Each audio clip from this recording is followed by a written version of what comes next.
What's going on, y'all? Just a quick introduction to the series.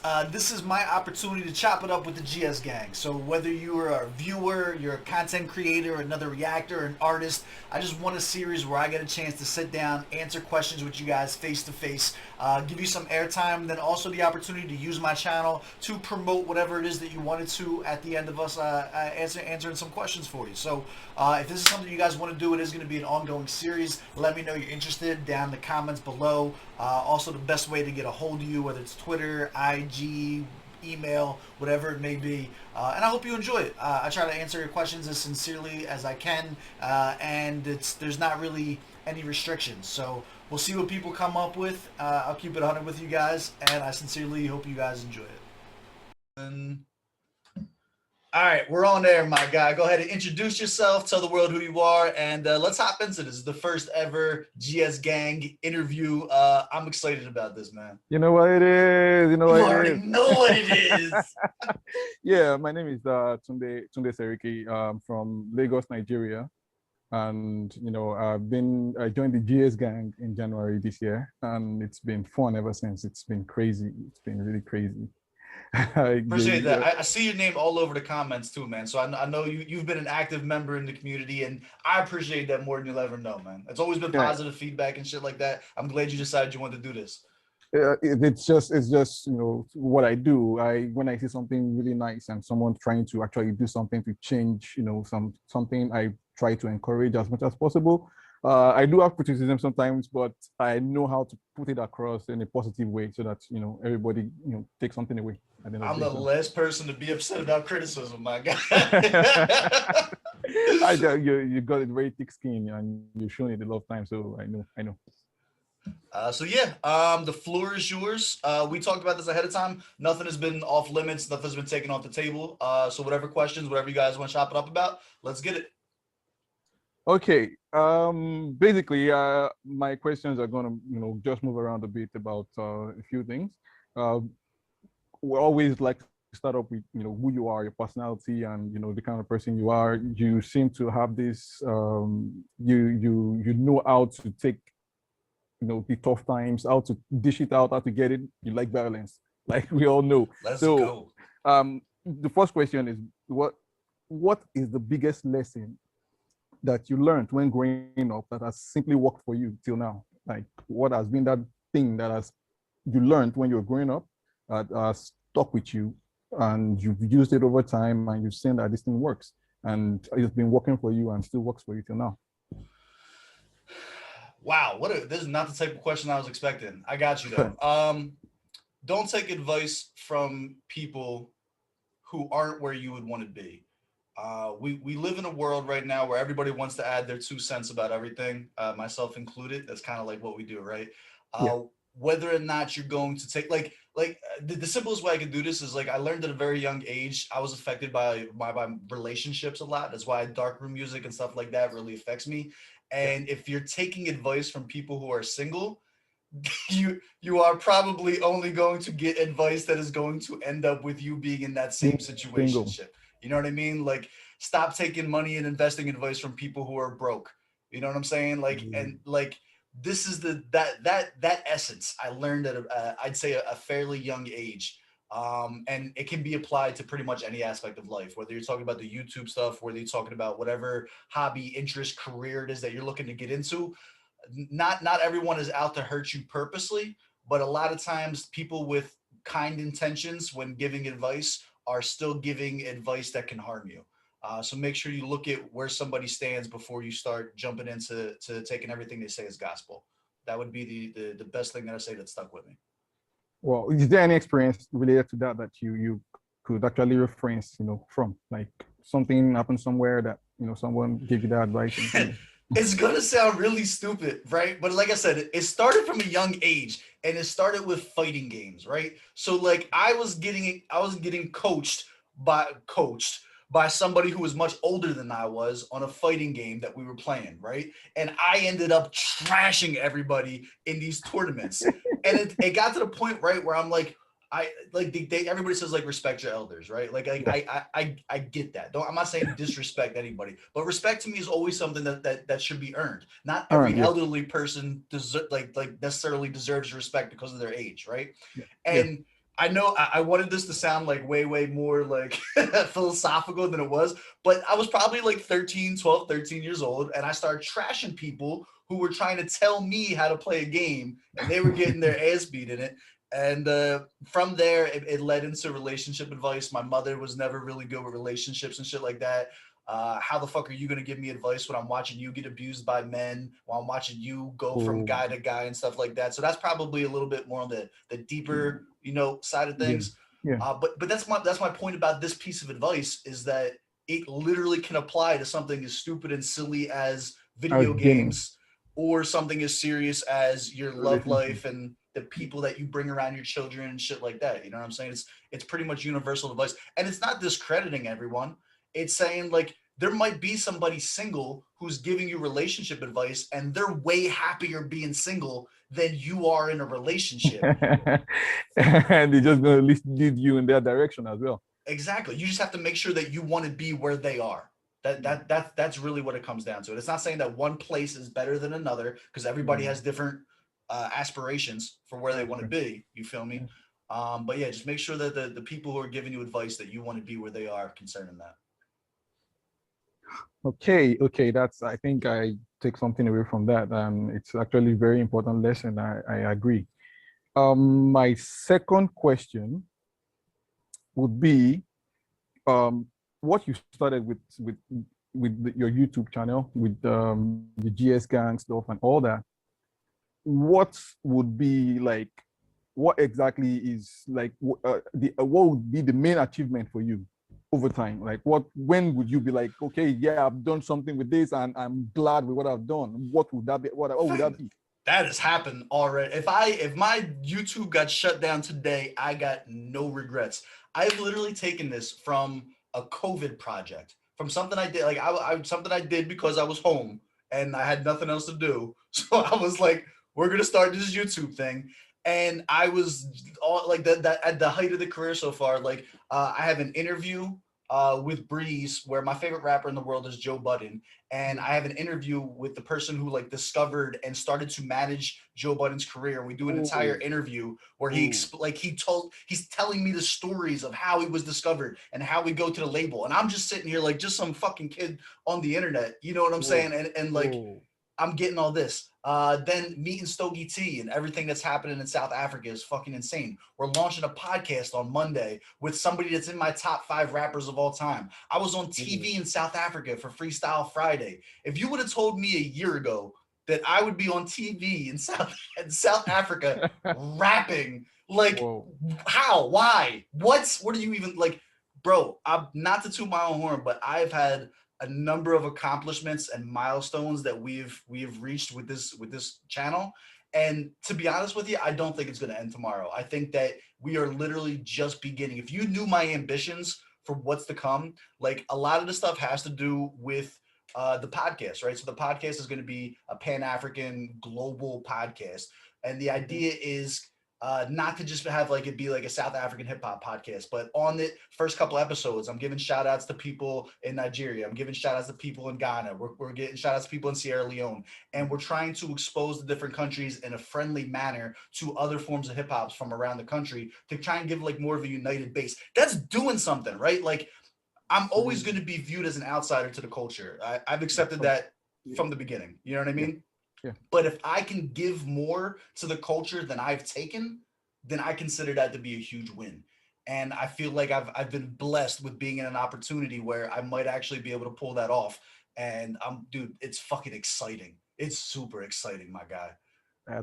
It's really something great because you know ordinarily looking at what you've done so far, and even since I've joined till now, I know I'm kind of a bit late to the party. I came January this year, and looking at what you've done within the last 3-4 months, it's been amazing. And you know the kind of responses you've gotten, the kind of impact I think you've made. People are starting to respect your opinion based on the fact that you actually know what you're doing. And in a sense, I see something major coming out from that. If you're good, just apply what you're good at, and you should be making impact, as big as possible. So that's why I was really interested in looking at what exactly, it's, and from what you said already, it's looked like there's a major project coming ahead, and there is really something big happening, and we really want to be part of that. We want to be a very big part of that as well. So, That's it's one of the looking best forward to things about the GS gang, man, is that it's not just about me. We move as a unit. You know what I'm saying? yeah. Like I'm nothing without the people who watch the channel. You know what I'm saying? Like that's what makes it up. And you know what? A lot of the accomplishments too are on a smaller scale, dude. Like you'd be surprised how many times I get like brand new artists, like just starting, that hit me up. Well, I'm talking about like kids like 16, 17 years old, and they're like, Oh, "Yo, what do you think about this verse? Can you give me some insight on this?" And like they don't want to be critiqued publicly on a video. They're oh more, yeah. you know what I'm saying? It's more like behind the scenes, and it's like, yo, yeah, like I want to not be trash. You know what I'm saying? Like don't let me come up don't here one of don't these don't don't guys, create. Yeah, you know. yeah, And yeah. I like get. I don't need a pat in the back for every one of those DMs that I go back and forth in. You know what I mean? That's not for social media consumption, but Yeah, it's super fucking dope that there's anybody in the world that really gives a fuck enough about my opinion that yeah. we're doing this, and to inspire somebody that's younger is like that's tops. What's better than that? Nothing is better than That's you impacting the culture across board, anywhere. That's exactly. really what anybody wants to do. You want to be if you want to be an OG, you want to be raising kids who are going to be looking up to you and saying, "Oh, I respect what you said, and it's making me a better person." And that's really something. Big facts, man. Big facts. Okay, so we'll move on to the third one, and the third question here. Okay, based on your interactions with Nigerians, Africans generally, but Nigerians specifically across your social media channel, especially on YouTube, because I've mostly been on your YouTube channel. I think I recently started following you on IG and Twitter. So I don't know what the interaction has been like so far, but on YouTube, I know you get a lot of African responses to videos, and you get a lot of following from there. From your interactions in general sense, what has been your perception about Africans in general, especially when it comes to hip hop, and probably maybe personality from what you perceive from them, and then Nigerians especially. A lot of nationalism, a lot of nationalism, for better or for worse. There's a huge sense of pride whenever you react. Like this was something that doesn't exist in American hip hop. I'll tell you that right now, like, or All right. at least to my perception from the YouTube channel and how I've done it. I've never seen, how do I explain this? So like if I can react to anybody from California, from Philly, New York, right? And you can pretty much understand, yeah, like I get what the comments are gonna be like, oh, this is dope, oh, this is trash, oh, I like this, oh, I don't. The second that I reacted to somebody that was from Nigeria, the second that I reacted to somebody that was from Sierra Leone, I started seeing all these flags in the comments. I have never experienced like the, the concept of putting the American flag in a comment to me just seems so. I would never do that in my life. Like it just seems weird. Like we don't rep America like that. Like I don't know, it's weird. Like to where I'm proud. You know what I'm saying? Like we rep artists. Like they'll be like you know what I'm saying? Like we'll rep an artist if we like, and we'll go like, oh yeah, you know what I'm saying? It is what it is. Yeah. Like Griselda to the fucking world. You know what I mean? Like shit like that. But yeah, the idea of this nationalism, the idea of having pride of where you come from and supporting an artist from the bottom to the top, that has been the thing that has stood out the most to me because it was most foreign to me. A lot of the other stuff is anywhere. You know what I mean? Like if you trash somebody that somebody loves, Yeah, of course you're gonna. they'll fight you. They'll fight you. Yeah, you know what I mean. But that's the same everywhere. You know what I mean? Like that's like if you come at somebody that I love, I'm gonna talk shit too. You know what I mean? Like Yeah, that's of course, normal. of The course. thing that stood out to me most though is when those flags come out and people get so fucking proud when they see international recognition and shit like that. And it's like, nah, that's dope, man. Like that's super fucking cool. And unheard of in my opinion. Because like I've never seen it before I started reacting to African music in general. Wow, that seems like a very, very nice experience from your end, from what you've experienced, from what you've gotten from the channel, so forth. So, um, also as a follow up to that, based on some of the stories you've gotten, most of the time when you react, you always say, "You guys should give me the backstory to this. Let me know what exactly if I miss anything and all that." From the stories you've gotten from various artists, scenarios and all that. I think Fauzi's This is Nigeria presented a whole lot. Is there any kind of shocking thing, something really foreign to you, I, something you feel it's peculiar I wish to there was. I wish yeah. there was. Unfortunately, the reality of how bad some situations are in the world isn't necessarily news. Mm. It could be a little jarring to be face to face with it, especially on a platform where every facial expression is being over examined, where every sentiment that you do is going to be over analyzed as a guest to the culture and things like that. But to say that it's shocking, no, I don't think that it's shocking. I think that it's unsettling that it's reality. But I wouldn't go as far as to say that it's shocking. I think that corruption is pretty much universal. You know what I'm saying? When you're talking about piss poor governments, I'm in America, and this hasn't been the greatest stretch of a couple of years for us as far as governments go. Yeah. And then more serious shit too. What if you're not just talking about the handling of governments? We talk about like police brutality that's fucking all Already. over the place, and like yeah, it's not shocking, unfortunately, because it's in our society as well. And if anything, like I said, it's disheartening that it is universal. You know what I'm saying? Like there's pain is a language that everybody understands, especially when it's coming from people that are supposed to be in authoritative position for you. You know what I mean? Yeah. So yeah, I wouldn't say that it's shocking. You'd have to be pretty ignorant to think that that stuff doesn't go on. But again, it's unfortunate to see. And but specifically with the foul situation, uh, learning who Fouls is, what he stands for, what his background education is, what he Mm. chooses to do with his platform, what he chooses to use his music for, it does give a little bit of light. It gives a little bit of hope. Like some artists, some musicians, some songs are above hip hop. Some have a Yeah. higher calling to Yeah. try and make change. You know what I Yeah. mean? And when I see that stuff, obviously I'm not going to understand everything. That's what the comment section is for. And Yeah. GSGang is super, super, super dope with you're always going to have the people who are just like, you're not Nigerian, you don't understand this, go away. And it's like, you're right. That's what the other comments are for. You can like, I've never, I don't come into this as an expert. You know what I mean? I come in this as somebody Yeah. with an interest and with a Mm. willingness to learn and be educated. And I think the comment section is really good for bringing light to these situations and to educate people on the outside looking in to what the reality of it is. For me, I think that's one of the best things about your channel, because you genuinely care about what you react to. You're really concerned, and I think it's one of the things that have captured a lot of people, a lot of us, especially from Nigeria here. Your interest in the fact that what you were doing. I think the what led me to your channel was when you were reacting. You were trying to do this series on MI and Vector Beef, and I realized that you said you've done your background research. You knew when it all started with, Right. I really was, that anybody could be interested. Most people just react, like just pick a video, react and talk whatever they want to say, and then they're done. But you were really interested, and it's something that I feel it's quite unique to you, to your channel, really, because the interest, it's a major factor, and it's really something I think you've really done so well. I think it's you, because nobody Oh, could fake that for so long. Yeah, nobody could fake that for I so long. appreciate that, man. It's just It could be a lot of things with that, man. It could be a lot of things with that. Like as a battle rapper myself, you know what I'm saying? I have an appreciation for lyricism. yeah, So I don't want to not understand.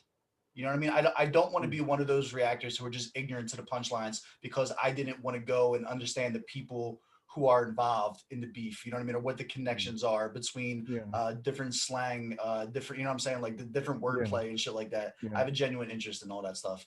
And then it's just the culture in and of itself. The more you dive into the culture, the more dope the music sounds to you. You yeah, know what I yeah, mean? Like yeah, it's easy to dismiss something as, oh, I don't understand this and brush it off. But if yeah. you take the time to dissect it and learn about it, all of a sudden that shit that just You sounded like understand, a like bop you. is actually like, that was kind of dope. You know what I mean? Like, Yeah, yeah, and it's really good. It shows in one of the major things I think we take away from your channel. You know your stuff, and for me, overall, personally, as a person, I love hip hop, right? and I grew up loving hip hop from when I was very young. I wasn't somebody who was interested in rapping for any reason at all, but I just love the fact that I could listen to a lyric that seems so plain but has hidden meaning behind it, or you have to combine a Right. section of verse and then you try to decipher what's going on.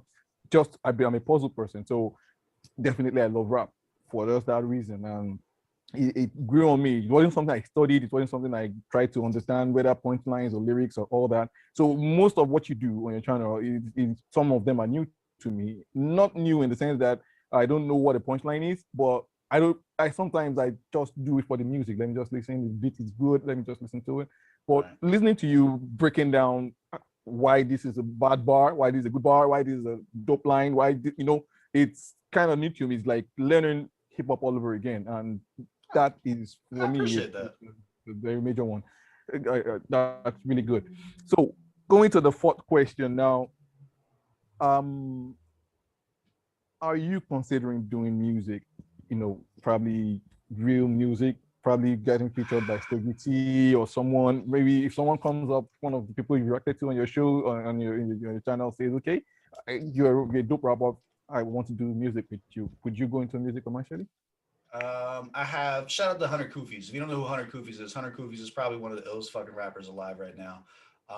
And he is on my ass about getting me as a feature on his album. Every time that we talk, we chop it up. He always brings it up. So I'm a battle rapper. I grew up rapping on street corners. I got tons of verses on the channel. If you go and check it out, look up I'm Just a Reactor, Volume 1. It's got like 5 verses that are like blended back to back. If you guys want to get an idea of like the punchline style that I come with. Uh, I never enjoyed the concept of making music, right? Like I liked battles because one, I do suffer from being white and not being able to rap on beat very well. so Oh, so like that's like always been a thing. Number two, I don't have recording studio quality stuff. You're like all the things that I know how to critique, I'm gonna hear in my own shit. You know what I mean? So like it's like good it's the gonna be doctor who that can't much treat himself. harder. Yeah, exactly. I'm gonna be like, no, this is trash. This is never going out to the world. Um, but at the same time, I have already done stuff. Like I said, I was on Freestyle Friday. I was on the finale of Freestyle Friday when Stogie T was doing it on the Instagram. I was on TV on Channel O on the second time for Freestyle Friday on like episode 4 or 5. So like I'm still very much at the drop of a hat and the opportunity that I need to write out some bars and go and dig it in and get down and dirty with it. I'm able to do that.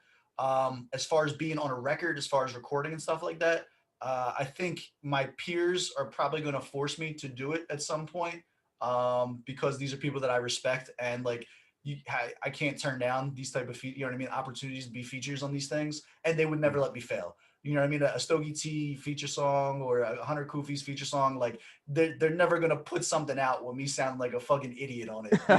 You know what I mean?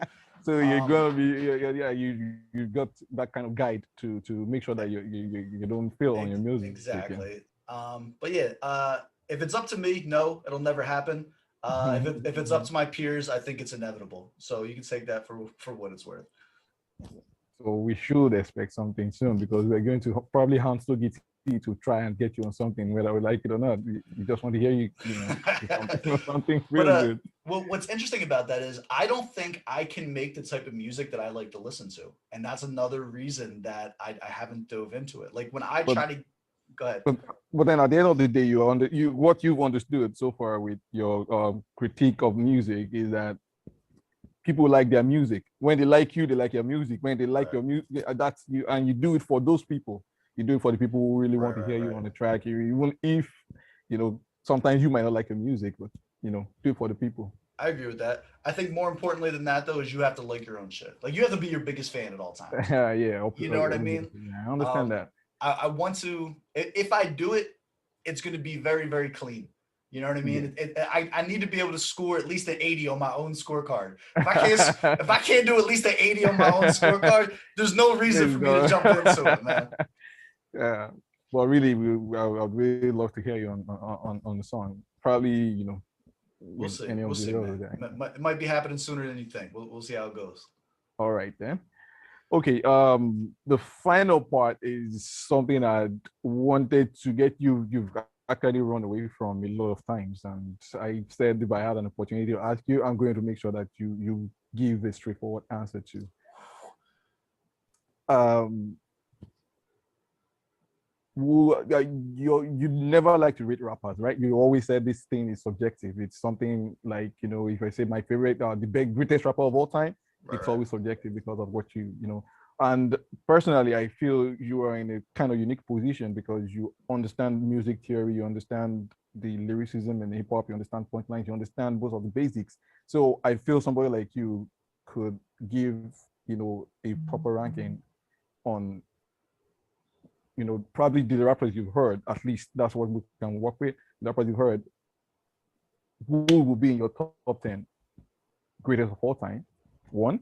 And so far, from what you've listened to in Africa, who are those in your top 10 right now? I'm gonna dance around this shit. I'm gonna get my dancing shoes on for this one, man. So before I do anything, let me do my regular disclosures, okay? Number Right. one, right? Like, I'm gonna say to you the same thing that I say to everybody else when they're like, "Oh, so and so is the best rapper in Africa." My response is, "Have you heard every rapper in Every other Africa?" rapper? Because I haven't.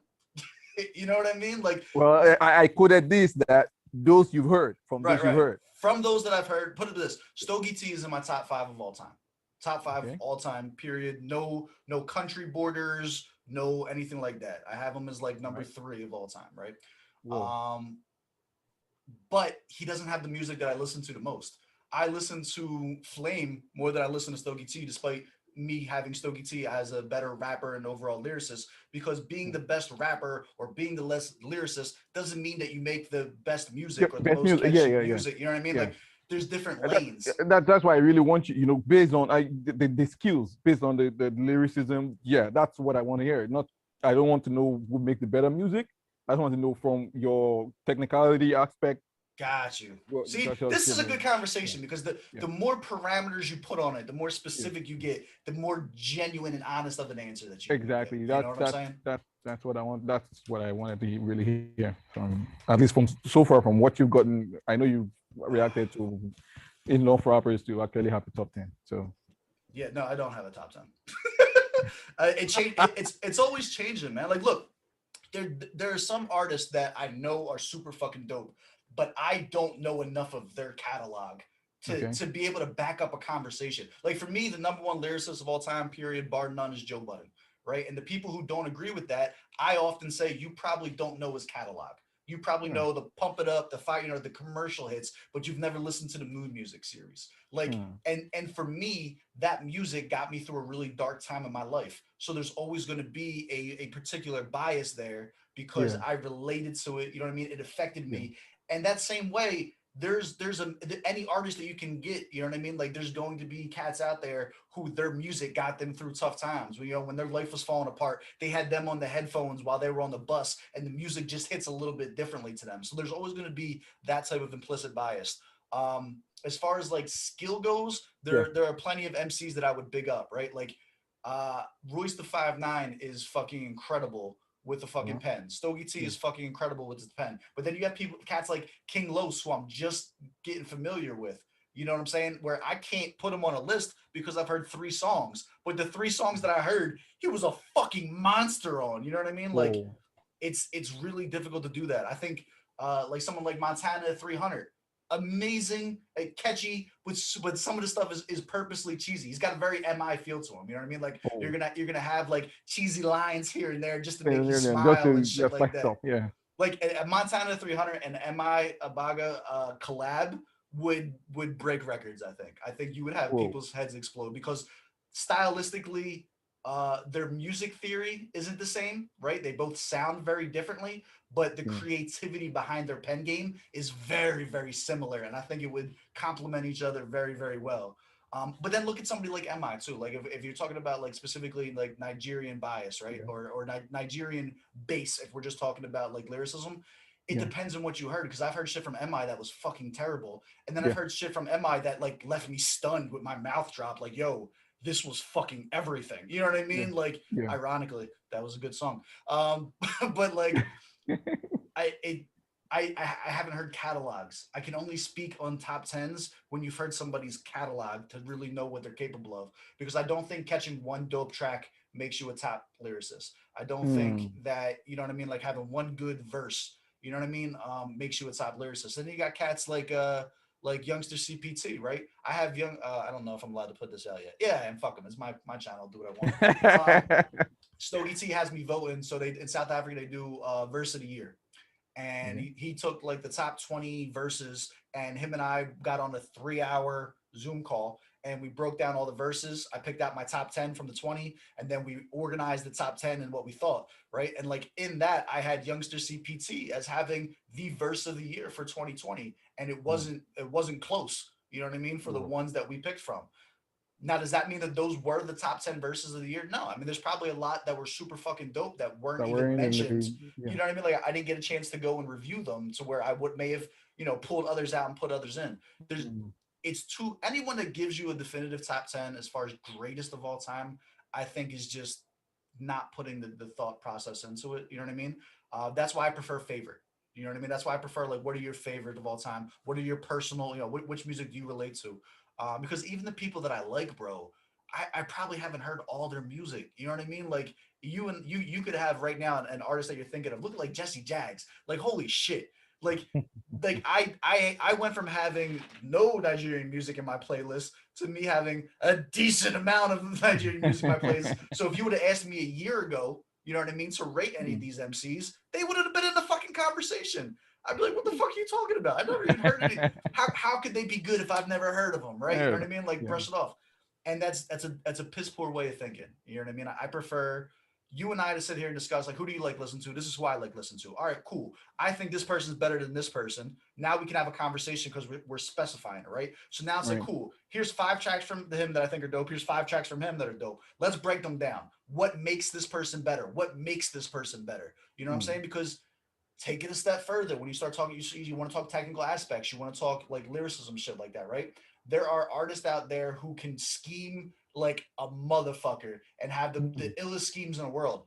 I don't like that shit. That doesn't do it for me. I think schemes are Mm. kind of sometimes it's like forced kind of lazy writing almost like to me it doesn't do it, but then the next cat next to me might be like, yo, fuck a punchline, I don't care about similes, Okay. I want to hear Just the give me the best scheme. scheme. Exactly. You know what I mean? So like how you rate an artist is going to be based on what you look for. And that's why the scorecard is important to me. So you guys can Mm. know what it is that Right. I specifically am looking for. Yeah. And I never am definitive. Like this is it. What do I always say? Do you agree You or know, do agree, you you disagree. disagree? Because there's Every always that option. Exactly, man, right? And there people have changed my opinion. I've had people in the comments break down bars that I didn't get that I thought were trash, and then I was like, Mm. "Ooh, that's actually pretty fucking nasty," and that would have probably changed my score a Change bit. the score. You know Yeah. what I mean? So like, I dodge this question and I dance around this question You did. out of respect. You know, out of respect for the craft and out of understanding of my own ignorance, in that the illest rapper alive might be somebody that I've still yet to hear of. You know what I mean? I get. I understand. I wanted to really box you in with this. I it probably this was my dream just shattered because I wanted you to really give me a list. I didn't really get you to give me a list, and but I understand where you're coming from, and obviously it's people's craft, it's somebody's hard work and all that. And once you I feel most people create lists to create conversations. Like, the time when there's not just OK.com in Nigeria here, they do these top 10 artists every year. Like, and the moment they create that list, there's always a conversation like, how can YC be greater than Mode 9? How can MI be higher than this person? And obviously, it's just for the conversation because The issue with really, that shit, man, is that there's no transparency. yeah, They never tell you why. they don't What was they the never do a criteria? breakdown. Yes, What they yeah, don't you give know a, what I'm give a saying? breakdown. They don't And give a breakdown. one of my long term ambitious goals, just to be transparent with you, is to actually create my own award show that has complete transparency, that the judges are, you know who the names are, you know who the Mhm. people are. You know what the criteria that they're looking for is. They give a reason for their fucking breakdowns. They give you know what I'm saying? Like if numbers are included, if views are included, you're gonna know about it. If you know what I mean, if accolades are a part of it, then like every part of it that gets transparent. I started to do it on my channel too.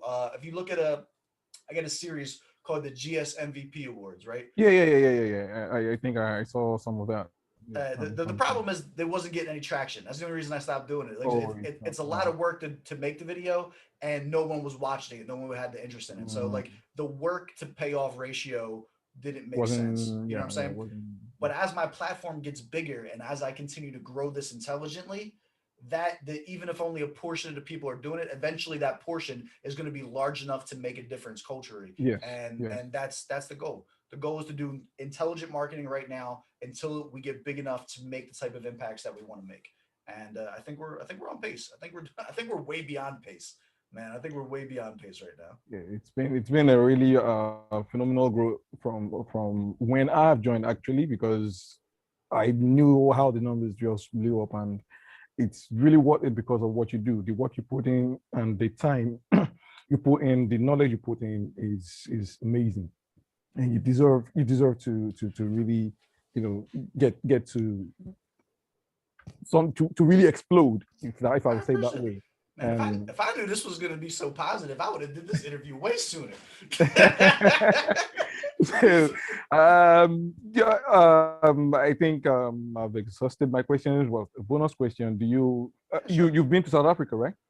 I have not been to South Africa, but I do have plans on traveling.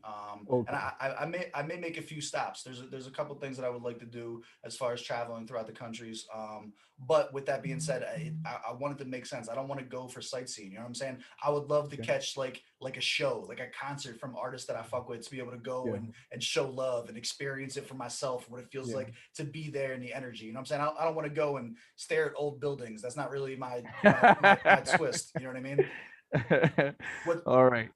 What I imagine is going to happen is it's most of the stuff's probably going to stem from the podcast, assuming that this is going to blow up the way that we think it is. So we'll probably plan me to be out there for some type of award show that we're inevitably going to win. So we'll probably plan it around something like that. I got the time personally. I have the time already put aside for a 2-week vacation that I'm not spending. That's going to be used for jumping around. I might, you know what I'm saying, hop from country to country for like a show here, show there, something like that, and see what happens with it. Yeah, it will be nice because if you come into Nigeria, when you're going to come be around, you know, some of us would like to meet our star. Yeah, absolutely, man. Oh, come on, stop it. Yeah, but yeah, like that's what I'm saying. Like I want there to be a reason. I want to be able to there be like an outing, and I don't want it to be during COVID where no one's allowed outside. You know what I mean? You know what I'm saying? So like it's got to make sense for everybody. Cool. Well, is there anything else you want to go over? Or are you good? So, I think I'm good. I'm good for now. Maybe we could do some other time again. Yeah, this will be the first video. So hopefully if this gets, like I said, this gets a good reaction, we're going to probably get other people who are like, oh my God, I didn't know that this was an option. I would have loved to have been on it.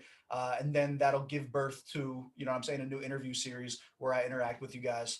But no, dude, I want to thank you very much. It's been a super pleasure speaking with you. Thank you so much. Thank you so much. I really enjoyed this. I really enjoyed this a lot. It was dope, man. Stay tuned to the channel. You know what I'm saying? Like we got more stuff that'll be coming. We ain't going nowhere. Anybody you want to shout out? Anything you want to plug before you go?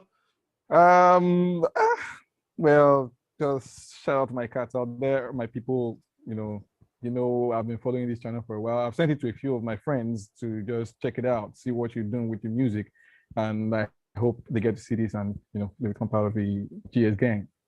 Let's go. Who's the best rapper in Nigeria? Go quick. Good night. Good night. Let's go. All right, man. Again, thank you guys for coming, and yeah, we're gonna jump to the next person. Thank you. All right, what's going on, fam? How you feeling? Feeling good. How you doing? I never had a bad day in my life, bro. Do me a favor, introduce yourself for everybody. What's your name? Where you from? And we'll get this popping. All right, my name is Marshall. You know, Philly. We gotta rep that Philly. North Philly, Northeast. You already know Wyckoff Street. You know what it is. Where you at now? Because you moved away. You're not just going to rep Philly like you here still. You ain't in the streets. Yeah, you know, we repping the 757 right now in the VA. All right. So what you got some questions for me today, my guy? Yeah. So first one, you probably heard this a million times already, but what made you start YouTube? What made me start? Yeah, like what was the initial like expectation behind it? The expectation was to like I've always wanted to do YouTube. It's not my first YouTube channel actually.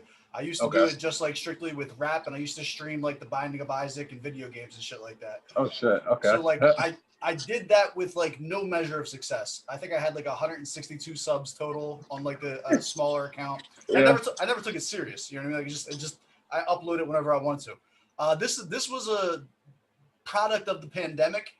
Okay. I ended up getting a really good job that paid me to stay at home. And I had nothing but free time. And it came to that point where it was like, everybody says they want to do stuff, but then they got a million and one excuses as to why they can't Why do not it. to do it? Yep. They took my excuses away. So now it was like either I'm full of shit and I never really wanted to do it like that, or it's time to put your money where your mouth is and double down and actually get started. That's kind of what led to it. It's something I've always wanted to do.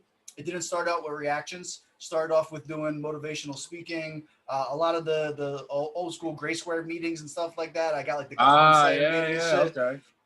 And then eventually I did like one or two reactions. I did tier lists, and I got the most traction on the music reactions and just ran with it. Yeah, I've noticed that. Those videos do numbers. Some of them do, yeah, absolutely. But it's not even about the numbers though, because I don't go for big artists. You know what I'm saying? I try to mix it up a lot. A lot of the stuff that I do is actually giving shine to a lot of like up and coming artists or independent artists and shit like that. Okay. Easy question. Next. So my second one kind of bounces off the first one. At first, did you see more of a quick way to invest for personal gain, or did you initially see you would have the longevity of the channel?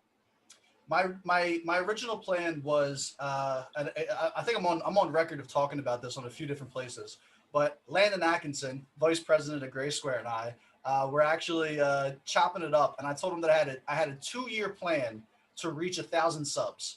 So my plan was to wait 2 years, and like if I was going to take this seriously, then at the 2-year mark, I should have 1,000 subs and be able to monetize it at that point. So it was basically dick around, have fun, find my niche in the first 2 years, and then be able to monetize it after that. That took significantly less time than I thought that it was going to take. Yeah, that was way less. Like, it is what it is. But that was the original plan. It was a 2-year plan to get to this point and then figure out from there. And things kind of spiraled very quickly because of a number of reasons. And here we are today. Okay. The third one is the easiest question you'll probably answer. Do you play Warzone? No. Ooh, why not? What is Warzone? Is that Call of Duty? Yeah. So right now, it's the #1 played game in the world with over 100 million concurrent players, and is the top viewed game in the world. This is gonna be the cockiest answer anyone's ever told you. You ready? The last Call of Duty I played was Call of Duty 4. All right. That was like the last Call of Duty I played. I was so good at it that it was not fun. I don't think. I respect it, bro. I never took an L. None of my friends wanted to play with me. Like I couldn't get like nothing. And like if you think about it, Call of Duty 4, that was before a lot of the and like commercial pushes. With like zombies and shit like that. There we go. And because of that, I kind of gave up shooters altogether. Like I became completely disenchanted with like the FPS series, like for any of them. Like I stopped playing everything. The only exception to that are ones that have RPG elements. So I enjoyed like I still play Borderlands. Borderlands 3 came out. Okay. You know what I'm saying? Grinded the shit out of that. Destiny. I think Destiny's a lot of fun until it's not. Yeah, that's a good way to explain it too. I don't know. That's probably the only way to explain it. Yeah, so like aside from those two series, and if anything new comes out that has those same kind of like role-playing elements, I may jump into, but I have no interest in ever getting back into like a Call of Duty, Tom Clancy, none of that shit. It's just not my twist anymore. Okay. Yeah, I respect it. I play a little bit of everything just to keep myself level-headed because too much. I can't do that. I get obsessed, bro. Like if I play something, I'm putting 10,000 hours into it, and like I get obsessed about games. So like I can't do a little here, a little there. It's just not in my nature. Okay. My fourth one's gonna be from where we were from when I first met you. Right. How has your life changed? For the good and the bad. It's been a few years now, right? Since I Yeah. first met you. It's been a few years. Yeah. I think things changed a lot, right? So like when we originally met, I was definitely all in with marketing, right? The pandemic obviously changed that a lot. You can't exactly have human interactions when you know what I'm saying, we were locked in and shit like that. So like I kind of leaned back from doing hands-on marketing into doing a little bit more consulting. And then I ended up getting a completely different career change into government work, which was like the best change that I've ever done because it happened like right before the pandemic really hit. Oh wow. You know what I'm saying? And like that's how I got the opportunity to get paid to be home and like so Yeah, on. that sounds, Like the way things worked out, there was literally not one thing that I could complain about. Passion wise, it's not there. Obviously I like running meetings. I like being able to build businesses. Yeah. Like that's where my passion is. But I have YouTube as that outlet now. You know what I'm saying? So like my passion has just been redirected. I still get to talk my shit. I still get to be creative and stuff. I don't really know like what else. Like still got hoes. Like that doesn't really change. All that stuff's fine. Family's all healthy. I've gotten like disgustingly good at poker since the last time that we spoke. You know I'm trying to learn now. Bro. When I say it's addictive, I tell you, I go all in, bro. Like I get super addictive to shit. Yo, poker is fucking wild. That's what I'm trying to get into. One of my goals now is to be in the World Series of Poker. Like I don't care if I fucking get out the first table. It doesn't even matter to me. Like just to be there is now a goal. Yeah, just to sit at the table. I feel yeah. Straight up, man. Just to have those bragging rights. And like, then you in that? I was in the World Series of Poker, fucking 2022. I'm gonna hit you with the last one. So these are quick, easy ones, man. You should have seen the other ones I was doing. People were asking me like deep philosophical questions and shit like that. I was like, God damn. So, all right. My guy's like, do you play Warzone? This one might be a little deeper. So, how do you handle your budget for channel managing, your design budget? So let's say you see something dope as shit, but you know the artist might charge something a little out of your budget. Merch uploads and stuff like that. All right.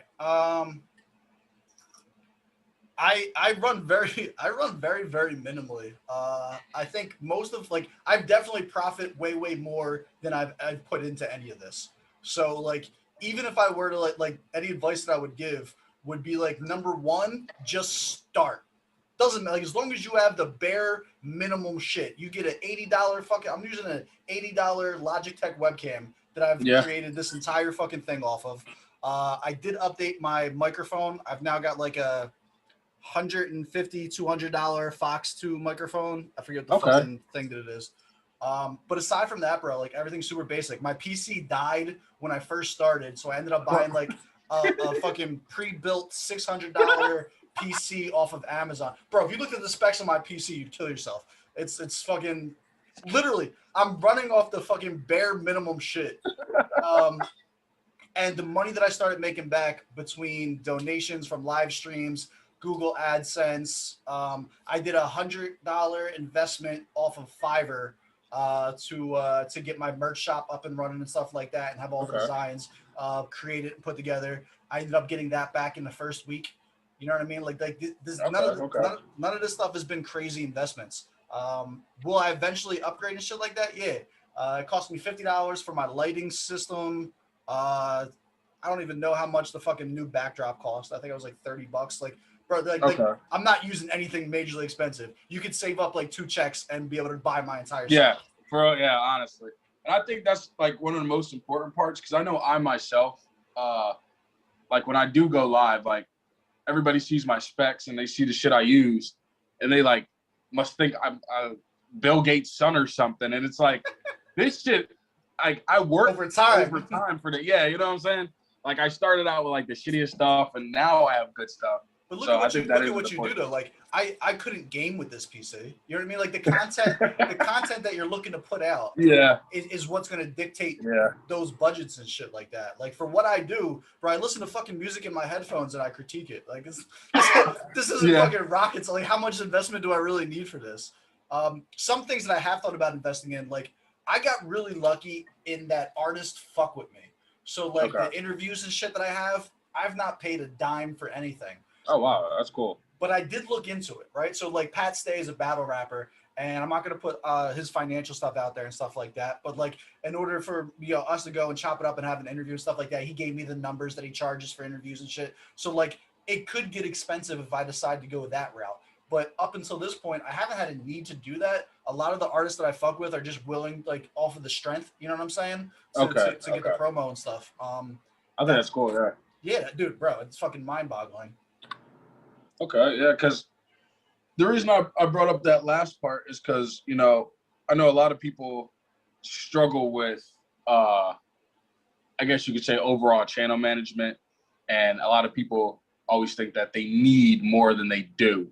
You know what I'm saying? Like most management has nothing to do with money, bro. Most of it is understanding you should do about a month's worth of research prior to starting a YouTube channel if you're looking for rapid growth. So like I looked into I'm gonna plug her for free. There's a YouTube channel called Catherine Manning, right? I don't really follow. I think I've heard of her. I don't follow any of her vlogs or none of that shit, but she has like a series on how to grow fast on YouTube. She breaks down the algorithm. She breaks down the importance of thumbnails. She breaks down how to get monetized, how to attach Google AdSense, how to track your schedules for uploads and how that impacts views. Like as far as all of the behind the scenes analytics go, I'm not some genius that figured this out on my own. I just went and looked at somebody else who did the fucking effort and time, and I was like, cool, I'm just gonna do what the fuck they did, and I kind of like 10x'd it. Give Grant Cardone a little shout out. Like she does 2 videos a week to get like the optimal. I do like 3 to 4 videos a day. You know what I mean? Oh, wow. So okay. My theories on growth is a little bit different with that, with targeting different audiences and different artists and shit like that. Like if you like, and this is what we talked about with me giving love to independent artists and shit. If all you do are like the fucking Eminems, Nicki Minaj, you know what I mean? Like you're capping the people that are gonna watch your content as the only the people who are fans of the larger artist. Whereas like if I go and react to Joe Schmo from Kansas, you know what I mean? That's got like 100 people that follow him. I may not get a huge boost of 1 million people, but the 100 people who fuck with him are gonna fuck with me for giving him a look. And now we're growing as a fucking unit. And I say that shit all the time. Brick by brick, we grow this shit. You know what I'm saying? Like, yes, sir. Some people are gonna fuck with the content, some people won't, but I'm gonna keep doing it regardless. You know what I'm saying? Yeah, and that's the key. But yeah, research. Just find people who assist it. Get it to where you feel like you have an understanding, and then trial and error. Okay. And then I'm gonna squeeze in this last one. When the merch dropping? I already have a merch store, bro. Oh, link it. It's literally on every one of my videos ever. Oh shit. You're trash. I want you to know that right now. Whatever you were about to plug, I want you guys to not subscribe to whatever the fuck he's about to plug on this shit. Yeah, bro. Literally every single video I have, it should be like streaming on my fucking my YouTube page, because I got to the point where you can include the merch store on the YouTube page itself, and then there's a link in every description of every video. See, that's the problem. I don't ever read descriptions ever. Yeah, well, even if you watch the video, I wear my merch in a lot of this shit. Come on, man, you got no excuses here, boy. Well, none. So with me, like I make merch, but it's like limited time, but mainly for myself. So I didn't know if it was kind of like the same thing. I mean, what's the point in that? Well, only because like limited time, it gives, I don't know, because as small as I am, it kind of gives like that fear of missing out. It's the opposite. You're dead wrong on that. So like what you're talking about, the FOMO, right? When it comes to that shit, you have to have an established audience first.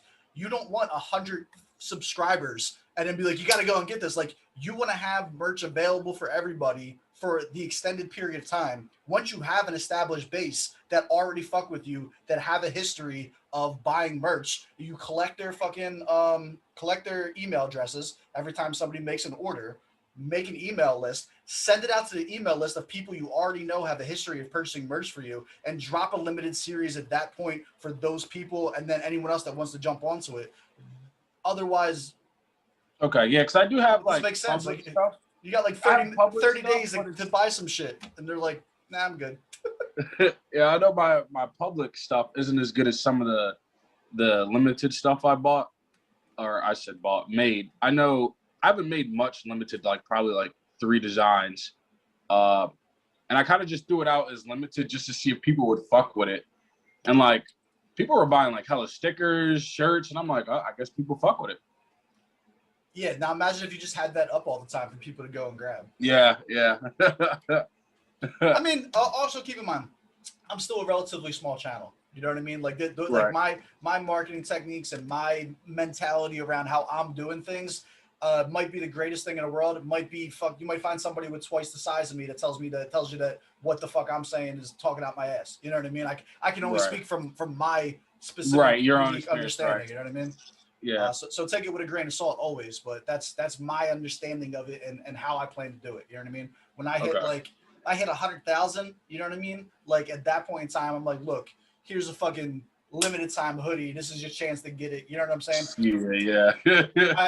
I would say like if you're gonna do limited edition shit, like you want it to revolve around a milestone, bro. Like first time you hit 10K, first time you hit 50K, something like that. You know what I mean? So like a commemorative merch. So you could be like, yo, I was there for the channel when you only had 10,000 Okay. subs. You know what I'm saying? Like it's kind of like a badge of honor for the people who are on board ahead of time that they have something that no one else can get now. Like make it have a purpose. You know what I'm saying? UFC notification came up. Homeboy's leg is snapped. Yo. I put out a fucking tweet as soon as that shit happened. I was like, look, my exes ain't got shit on Karma because she's a bitch. And it's funny because like I'm pretty sure that same thing happened, but with another fight with the same fighter. Yeah, that's why I said Karma. That's he snapped Anderson Silva's leg when the two of them were fighting. Yeah. And wasn't then it like he went to go step on it or some shit? He stepped back on it and then like like he went to do which is just like your natural. You get your leg checked, you take a step back. That's just natural. But like the leg wasn't there, and this guy, fucking Weideman goes and fucking shoots first kick, leg snapped. Like the comments are eating him a fucking alive. They were like, yo, there's already so many memes, bro. They're like, what's in the water? And then somebody comments underneath, apparently osteoporosis. Bro, that shit, they are fucking destroying it. This is the only. One of the ones I seen was the SpongeBob one where like his the one dude's like in a cast and they compared it to him. Oh shit! What? Can you just hold your phone straight, bro? What the fuck? I'm gonna spend half this fucking thing looking at your ceiling, bro. All right, I was gonna hold it like this. You have any other questions or anything you want to go over? No, that was kind of the wrap up. I just kind of wanted to see like kind of like where you started, where you're at now, because obviously I knew your mindset previously, and it's kind of interesting to see the development and especially the career change. I thought that part was especially pretty interesting because like you've always been a marketer, you've always been somebody who would speak the truth. You bring motivation and all that other stuff. So it's kind of interesting to see you transfer that from Gray Square and put that onto YouTube on a larger scale. Well, you got to remember, this isn't my career either. This is as Right. much money. Like I'm making money off this, but not enough to live off of or anything like that. You know what I'm saying? Like this is covering fucking like party money and child support. This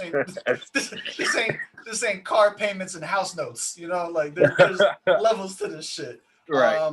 So yeah, I mean, I still have a career. I still recommend people fully maintaining a full career prior to going all in on YouTube or Twitch or anything like that until you get to a point where you're comfortable sustaining yourself, because it's real hard to stream from outside.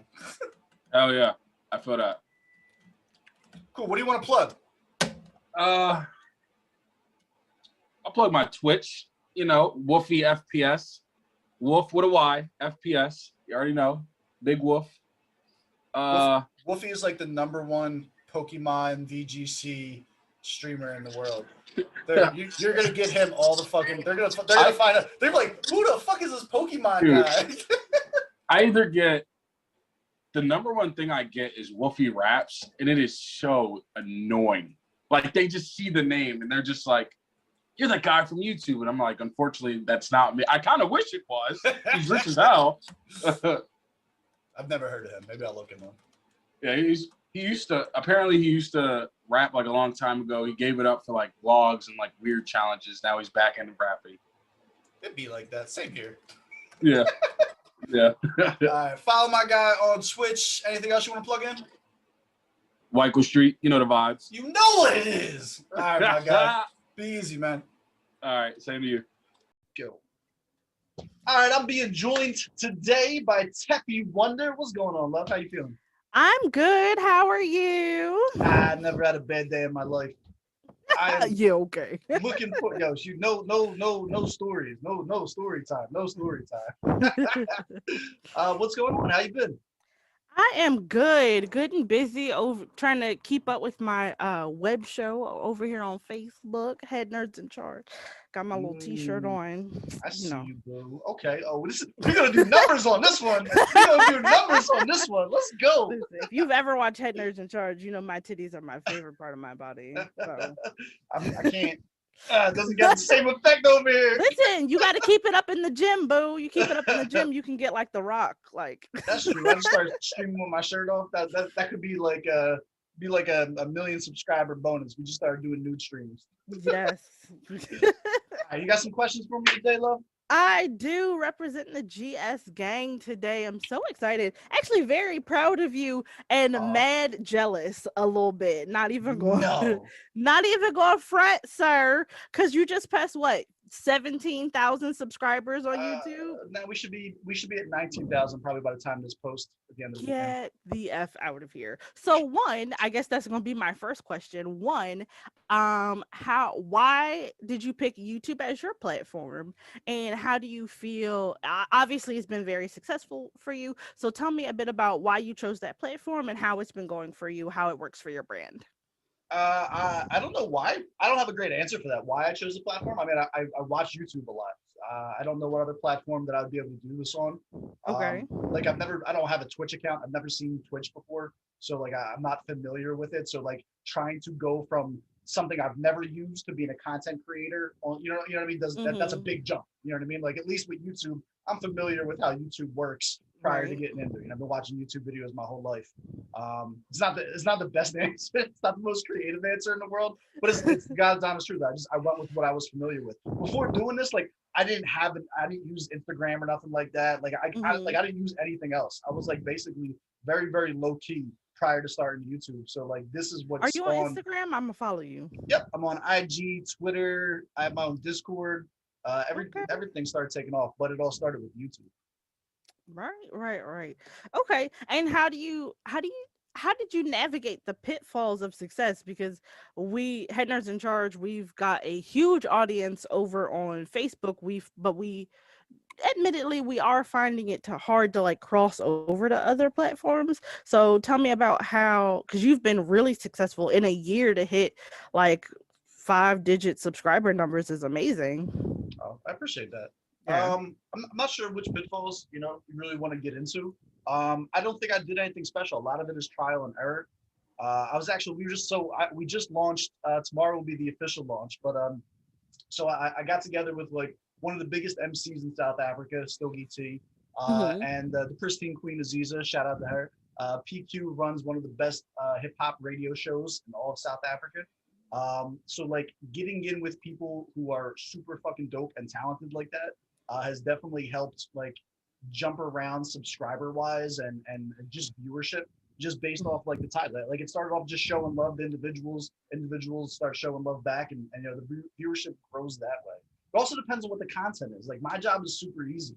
You know what I mean? Like I'm not creating nothing crazy original.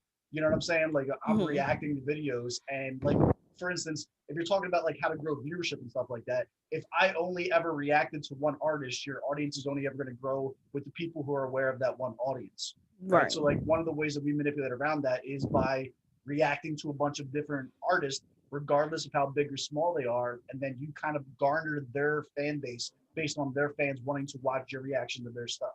So like as a reaction channel, we kind of have a built-in fail-safe with that. You know what I mean? If it stops working, switch it up. Just start doing something different. Yeah, because it seemed like you was interviewing rappers and then reacting to porn videos, and I was like, Yeah, sir. you trial and error. You gotta see what works. A lot of people don't know about that. SteveBussaGS on Pornhub.com. I still got like 6 episodes up there. That shit's hilarious, yo. A lot of people don't know about that. That's dope. You've been following for a minute. Okay. Yeah, You've been following for a minute. That's what I'm saying. Like, I don't necessarily get to watch all the videos, but I'll be like, what is this child doing? Yo, the Pornhub stint was out of I don't know. It was out of creativity. I was like, you know what? What else can we react to? You know what I'm saying? Because I started off. I was doing anime. I was doing like Mhm. anime reviews. I was doing tier lists. I was doing the music reactions, Right. and it was kind of like whatever started getting traction is what we were going to stick with. You know what I'm saying? And porn was definitely on the list. So you don't know if you don't try. I want to have you come on to our After Dark show. We have an After Dark show called Geekonda After Dark, and that's where we do all of our adult content. I think I'm gonna do a show about like rating porn. I'm 100% in on that.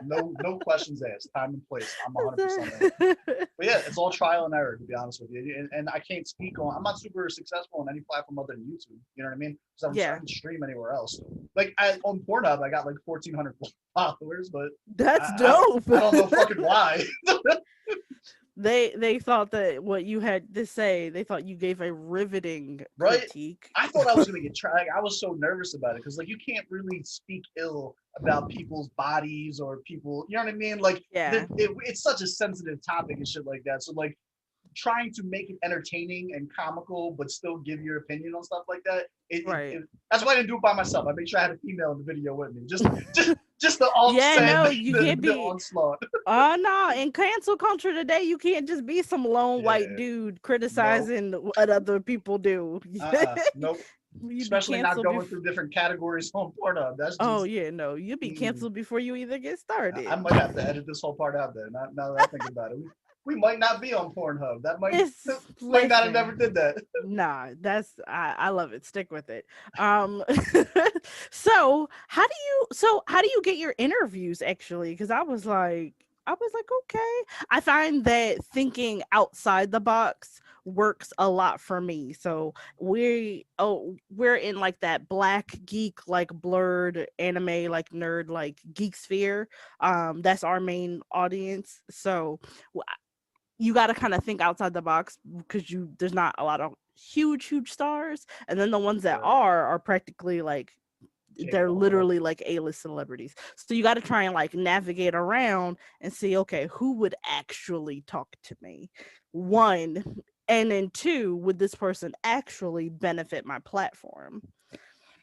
Gotcha. So how do you find your guests? Well, I probably cut half of that out, right? So I don't think about how they could benefit my platform. Like here's the God's honest truth. And again, I'm all about transparency, right? Mm-hmm. The interviews, I have no idea if I do good interviews or not. I have no idea if it benefits my channel or not. I do it because I think it's super fucking cool that I get to talk to artists whose music I like. Like this is for me. When I talk about the interviews, it's 100% a selfish endeavor. It's not because I think I'm a journalist. It's not because I think that it adds value to my platform. I just think like, a year ago, there's no way I would ever be in any of these conversations with these individuals. And now I have the opportunity to speak to these super talented fucking artists and shit like that. How do I get them? I ask. It's just like, just straight up hit them up. Not a lot of times. Like I probably have 24, 25 interviews posted right now. I'm actually going to be hitting up Mex Cortez is the next one, who's out of Tanzania. He's like one of the biggest artists out of Tanzania. That happened because I put out like a thing on Twitter, right? Where I was like, who do you guys want to see in the next interview? And then motherfuckers start tagging people. And then I was like, yeah, sure, I would do it. And then they respond. They were like, set it up.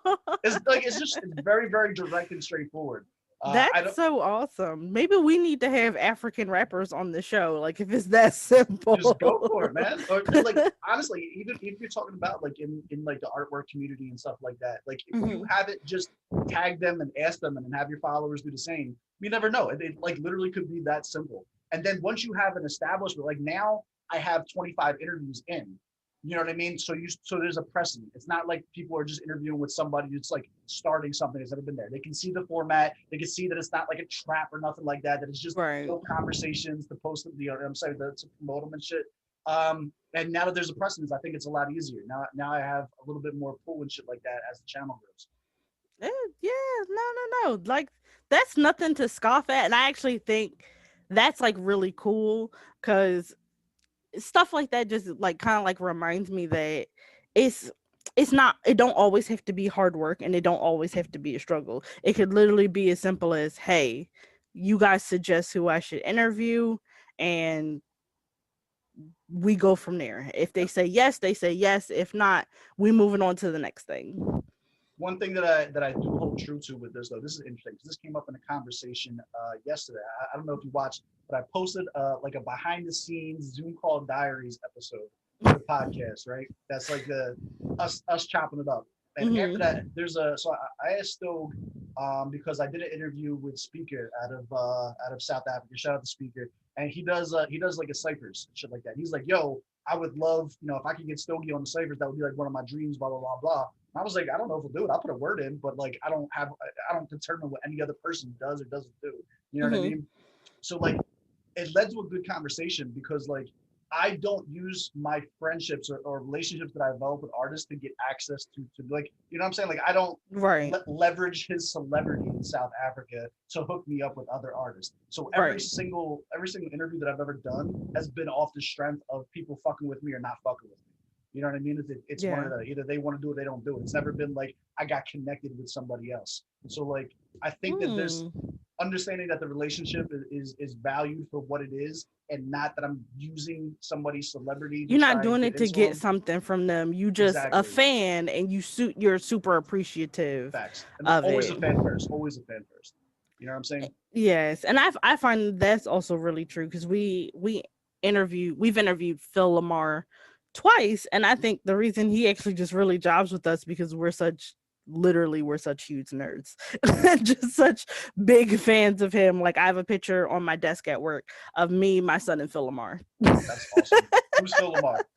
Are you serious? I'm terrible. Look, I've been watching anime. You know me. I've been a nerd my whole life, but I've never gotten into the who does what's behind. So I can almost guarantee you that you know his voice, but you probably don't know his name or his face.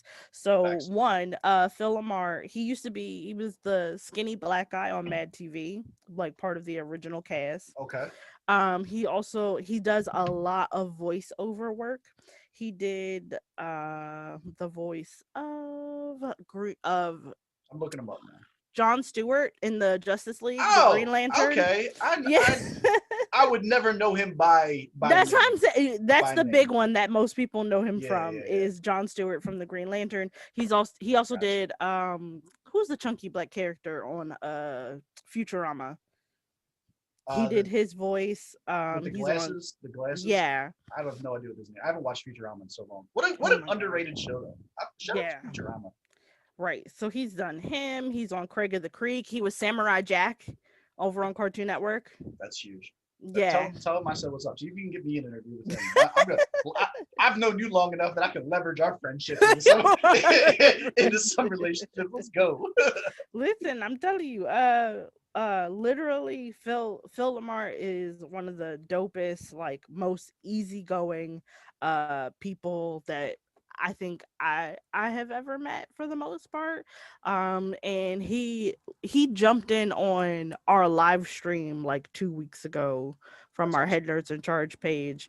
We were talking about Captain America. We've been talking about Falcon and the Winter Soldier for the last 6 weeks, and we were having a conversation about whether or not a black man, any self-respecting black man would want to be Captain America. And we go back and forth about like these like black issues. We had a whole show about how black trauma is portrayed in the media and how it reflects back on the black trauma that we experience in real life. And he just hopped. We had a guest lined up and the guest was having technical issues. Phil Lamar was Just like, I'd like slid to right join in. your stream. Yeah. Let's see if we got room for you. I'll check. Go ahead. You couldn't, Brad Curtis couldn't send that invite fast enough. Phil Lamar was like, I'll join the show and talk to you. And like, That's super dope. 100%. So I think that's really cool. And speaking of representation, what's up with your white girl, your blow up doll that you had on the show yesterday? That's SteveBussaGS. She's gang. Is she? Because I feel like your show could benefit from some diversity. Little black blow up doll. Just to add you some can spice get to it. you can get you one of them little black booties. Here's the truth. And you know what? This is gonna go well into the conversation, actually, right? Okay. I got her because she was the cheapest option. So I this goes into what we were talking about before. So like when I was doing a little bit of everything just to see what it is that I want to do, I actually have 4 ASMR episodes that are on YouTube.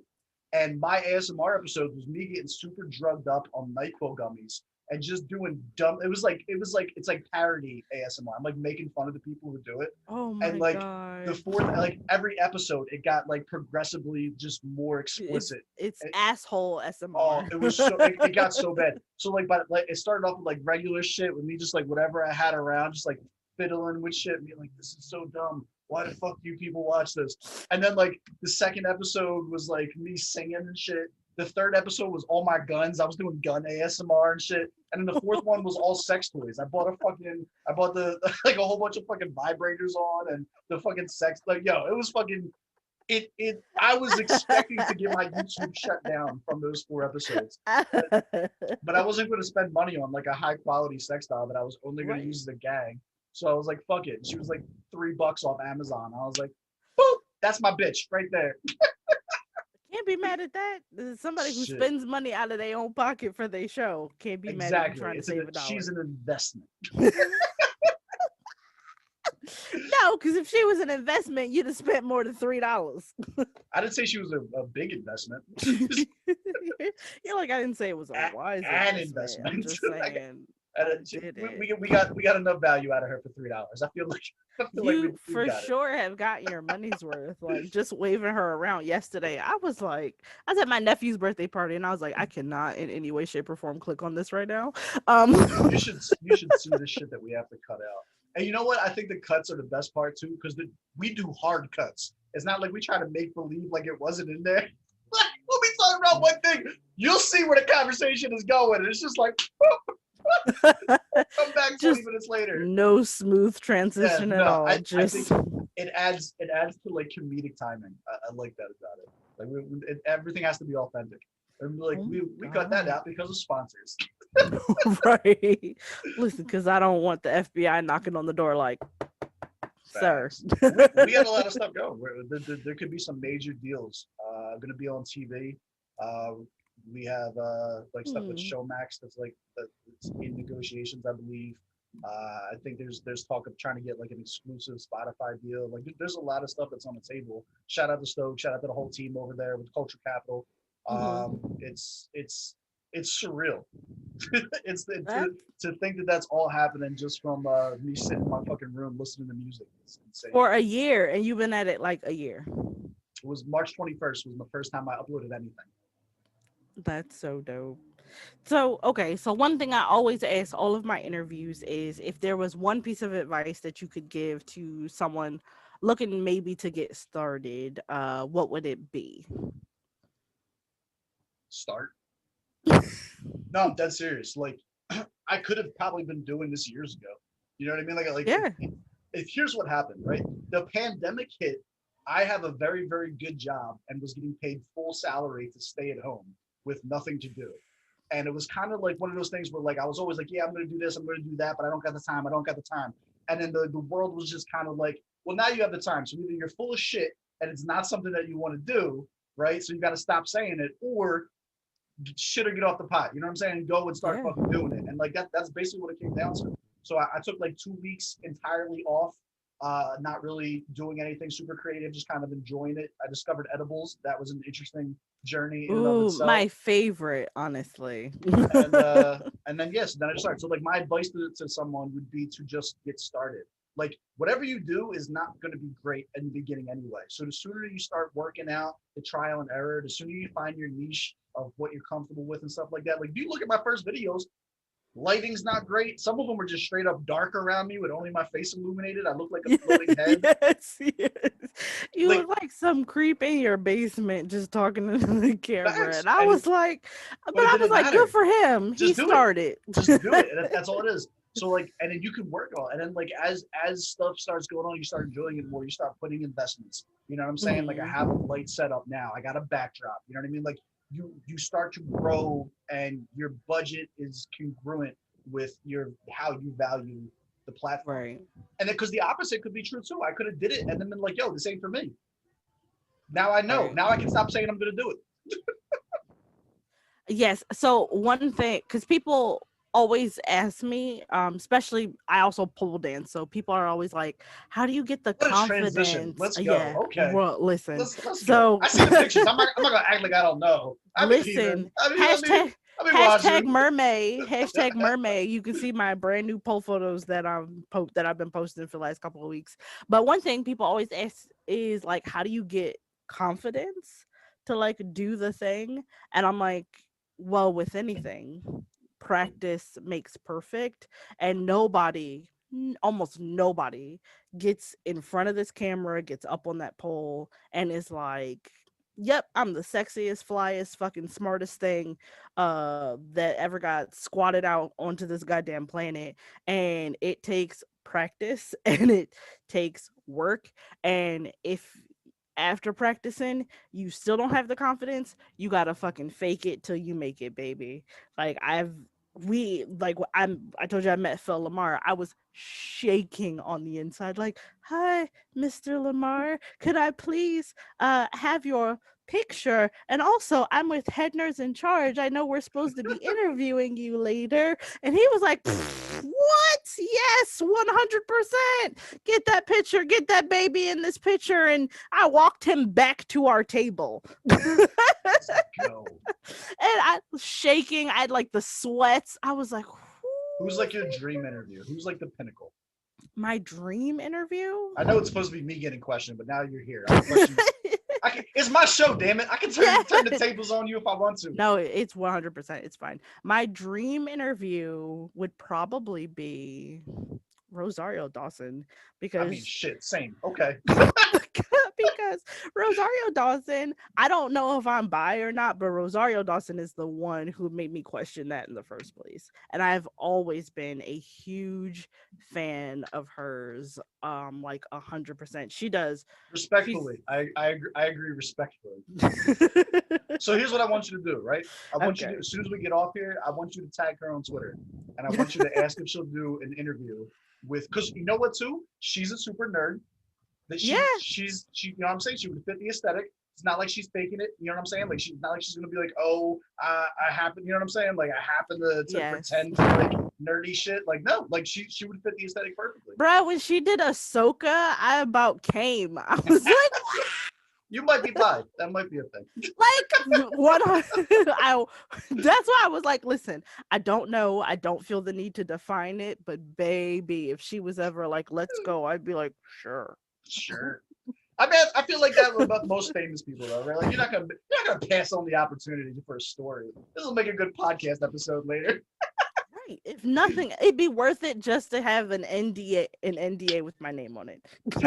Tag her on Twitter and ask her to do the interview. What's the worst that could happen? She doesn't see it. Worst that could happen. Right. No, you're right. Or she like watches it and she hates it and she like tweets back and you're like, no, fuck y'all over there. That shit is trash.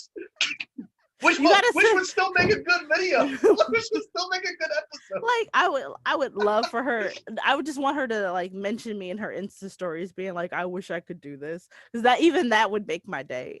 like Rosario Dawson. Do that. I'm dead serious. As soon as we get done here, fucking tweet her. You never know. And then I get a shout out on that episode if she does it. 100%. I'm gonna bring you on. I'm gonna like tag Absolutely. you in the video. Like, yeah. I'm just having you on. Like Steve is literally just here because he told me to tag you. I'm like, I love you. Right. And that was me when I met What's your favorite movie with her? My favorite movie with her? Now you done put me on the spot. I have no idea.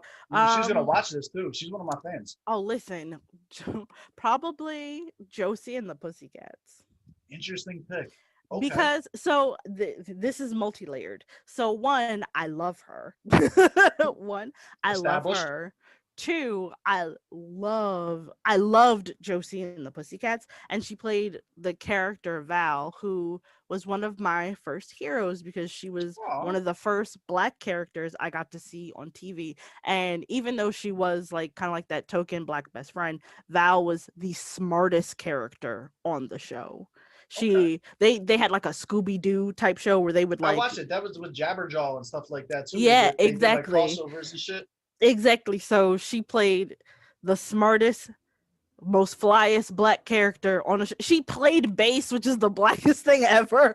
And like, oh my God. And like to just see it, even though the movie is like cheesy and bad, it made it for like 15, 16-year-old me. So that's dope. Mine's gonna be a kind of a curveball, right? So like I loved her in A Guide to Recognizing Your Saints. I don't think I've seen that. Oh my God. Ready for the lineup? It's Rosario Dawson, Robert Downey Jr., Shia LaBeouf, Channing Tatum. What? Bro, yo, it's stacked. There's a lot. There's a lot of people in there. You have to send me that IMDb page or something. I'm gonna have to find this. It's wild. And she doesn't have a big role. So what it is the movie's split into two parts. And it's like the childhood part, and then it's the same cast, but as adults, right? So she plays one of the girls as an adult. So she's on like that portion of it. And she plays like just a very, very tough New Yorker that kind of like morality checks the main character. And I don't know. Sassy Black friend. But done well. But done but not like tokenized. But like it felt natural. Like it felt like real. You know what I'm saying? Like you have Robert Downey Jr. being the cocky ass. Robert Downey Jr. plays an adult Shia LaBeouf. And it's one of the best acting that I've ever seen in my life. He copies his mannerisms and shit like that. It's so fucking dope. But once I found out Rosario Dawson was in it, I was like, yep, fangirling, let's go.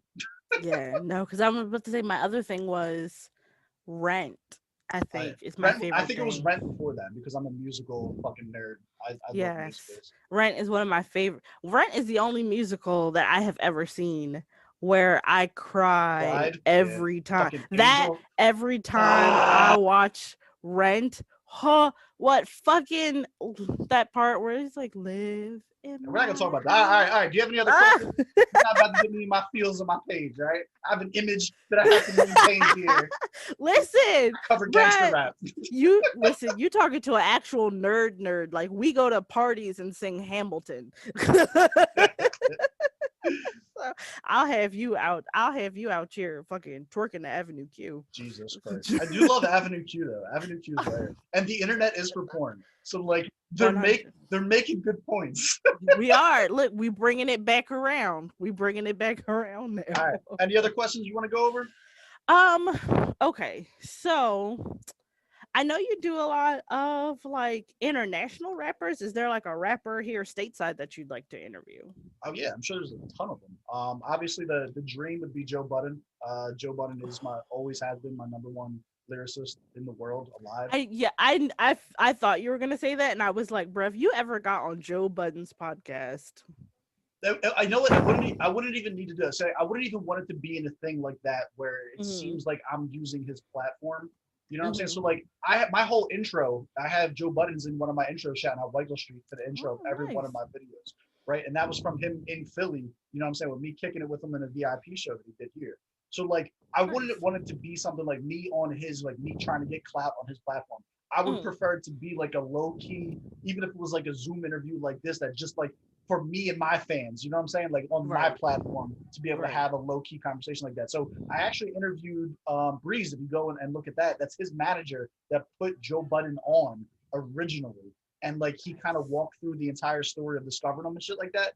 And I was just like, yo, I want you to like, this has been like the highlight of me fucking doing this. So like the only way I'm topping that at this point would be to actually to sit down with Joe, which his celebrity and podcast positioning and stuff like that right now is a little different than just getting an artist. You know what I'm saying? Especially with Right. him not being super into doing the interviews and shit. So it is Nah, what it is. because now he's a personality because Right. he has his own show now, so Facts. it's much more than But you never just know. bringing I him never on. thought I would be doing the shit that I am now. So that shit could happen tomorrow for all I know. So put it out in the world, man. Maybe he's a fan.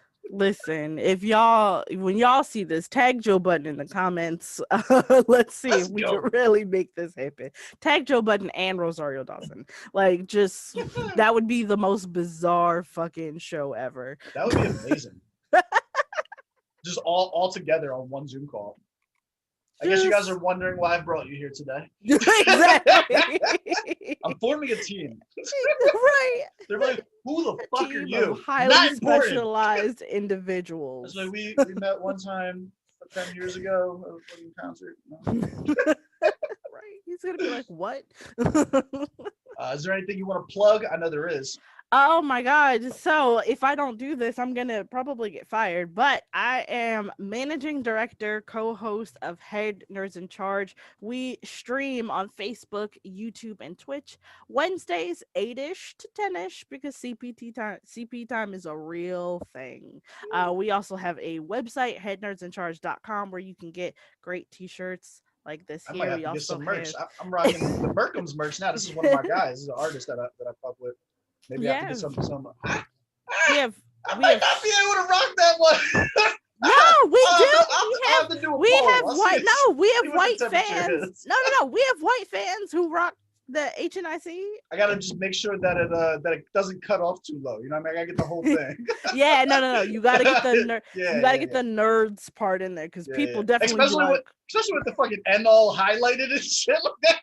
oh yeah. I've worn this Set me up to for failure work, over and, here. bro, I've worn this to work and been like, you can say something if you like, but.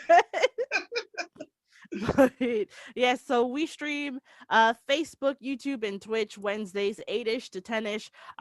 We are Head Nerds in Charge on all platforms. We even have a website, headnerdsincharge.com, where you can pick up merch like this super comfy t-shirt. We also have hoodies, we have hats, wristbands out here. Yes, and we have a Patreon if you are so financially inclined. www.patreon.com/headnerdsincharge. You can follow me over on Instagram, where I'm really trying to go. I am at Teffy Wonder over there. It's Mermaid, and I've got poll pics. Follow me. I think you should have started with that. You gotta reorganize your pitch, right? You're like, well, if you want to see me pole dance, and then people will lock in, and then you plug the Patreon. I mean, you can hit that fucking Cash App if you're really trying to pay me. It's like OnlyFans. I'll make sure. Yeah, I'll make sure it gets back to Head Nerds in Charge. Sure. Look, I want to thank you for taking the time to come and kick it with me here. I wish you nothing but success, obviously, with everything that you're doing. And if there's any type of cross-platform promotions and shit like that we can do, I'm 100% down. If you want me on there, if there's something else we can do over here, whatever you think's gonna help for growth and stuff like that, you got my number. Just hit me up. Definitely. I would love to have you on, especially for Geekonda After Dark, because that's where we do all the really wild stuff. And you can come on them. This way you don't get kicked off, because I'm not gonna censor myself. Bro, if you, that's why I be watch the show, because we are not like super family friendly. Because after Hot Topics be over, we just wild out. Yeah, y'all might be seeing me on there. Let me know. Literally, it just be anything goes after that. Like, you guys are gonna see a little GSGang up in there. I'm down with it. All right. Yeah. So thank you for having me. I'll catch you in the next one.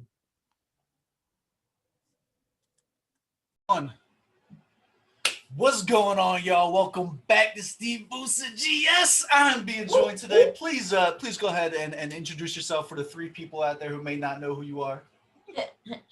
What up, y'all? It's April G. Showers, a fellow reactor of Mr. SteveBussaGS. The tables are turned this time. The last time we met, if you guys didn't see it, I gave April a super dope interview on the channel, which we do deep dive for like an hour. If you guys didn't check that, make sure you check that out. But today, she's grilling me with questions that she promised me that I'm gonna hate, so I don't know why I agreed to this. But we're here. How you feeling? I know you said you're a little under the weather. How you feeling? I'm okay. I mean, I hadn't like announced anything, but I'm all right. Cool. I hope you're feeling good.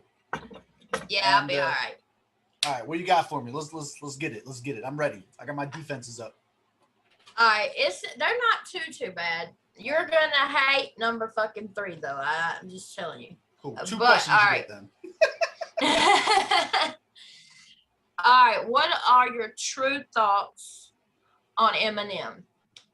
My true thoughts on Eminem. So, there's a subsect of people that I believe, right, who I fall in line with. So there's probably a million Eminem songs that I could do word for word, bar for bar, and do it passionately. And like he helped mold and shape my entire teenage life. You know what I mean? Right. But I do fall into that camp that as I got older and as his style changed, he evolved into someone that was more of a rap technician instead of the angry, you know what I'm saying, like emotional rapper, to where I grew out of it. It was right around the time where he started doing like really heavy on the accents. And Relapse. I wasn't really fucking with that. And then after that, I felt like the style changed. He became more obsessed with the rhyme patterns and hitting, you know what I mean, like certain flows directly on point. Yeah, and I wasn't, it wasn't for me anymore. So like I'm not one of those people who then try to like discredit him. I just simply acknowledge that I'm no longer the target audience for the music that he makes. But that in no way, shape, or form for me takes away from everything that I took out of the first couple albums of him that are fucking legendary. And a lot of the stuff aren't even on albums. Like a lot of the diss tracks and shit like that. Like if you go on my channel of the top 5 diss tracks of all time, like he's got 2 of them on there. Like you know what I mean? Like me not necessarily rocking with his current age stuff doesn't take away anything. You know what I mean? It's I don't erase the history of shit. Have you listened to Music to Be Murdered By? Sparingly, not like not in a way that could be considered a deep dive, or you know what I'm saying, like a fan would go in and dissect it. I listened to it just to see what the soundscape is, just to see if there's anything that was like truly switched up, or you know what I mean, that's something that resonated with me. And that was kind of that. He's got a video dropping tomorrow at noon Eastern, and I'm gonna be at the motherfucking doctor. No, okay. I do fuck with Eminem though. I'm not an Eminem hater. I'm just also I'm no longer a stan. You know what I mean? I'm like right in the middle. I appreciate him for what he is. I don't take his legendary status away or nothing like that. But I'm also self-conscious or self-aware enough to know what's currently for me and what's not, you know? Gotcha. All right, number 2. I should have known there was going to be an M question in there. Of course. Number 2. Your preference, if your top 5, and I hate calling them this, but YouTube rappers, who would you place in your top 5? So it's hard. I don't know that I listened to 5 rappers that are considered YouTube rappers. Yes, you have. No. I mean like that that are on my personal playlist, like that I listen to. Like regularly. And to be honest with you, some of the lines are so blurred that it's hard to really tell who's considered a YouTube rapper and who's not. So like I would hesitate to answer that question directly. I would say Koofies and Merkham's 1 and 2 right off the bat. Not only do I fuck with them on a personal level, but their music definitely resonates with me in a way that they're on my personal playlist. It's a style that I relate to. The topics, the subject matter, the production value, it's undeniable that the talent and the skill and everything is there.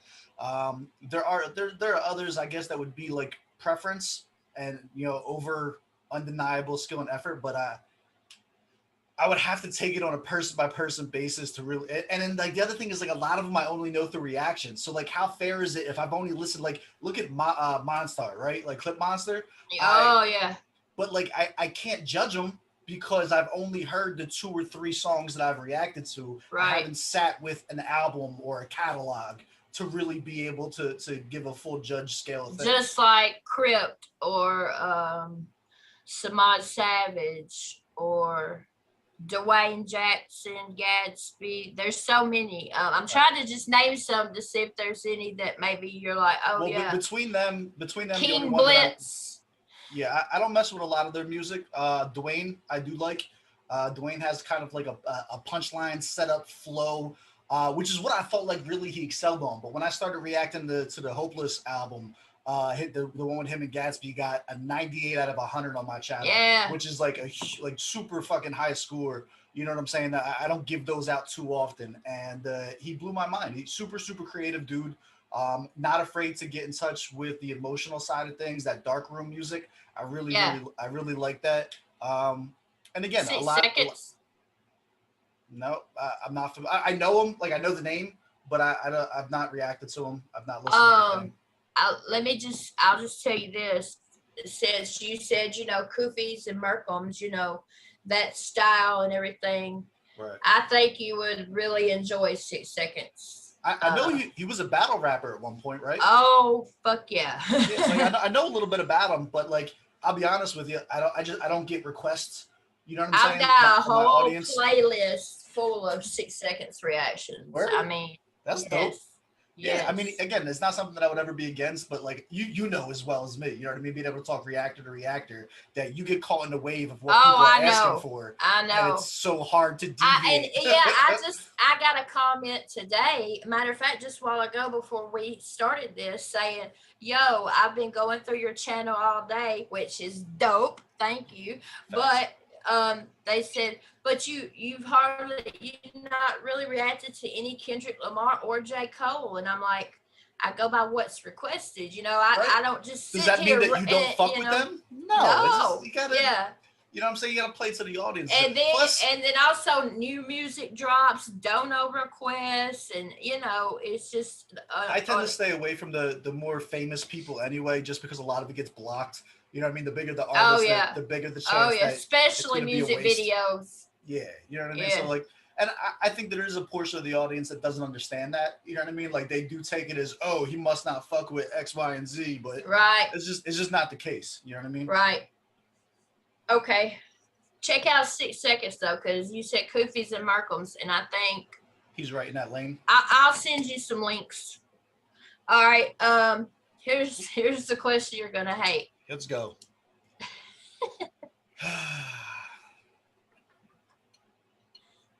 Your top 5 reactors. Oh boy. And you can't say yourself. Oh man. I don't fuck with none of y'all now.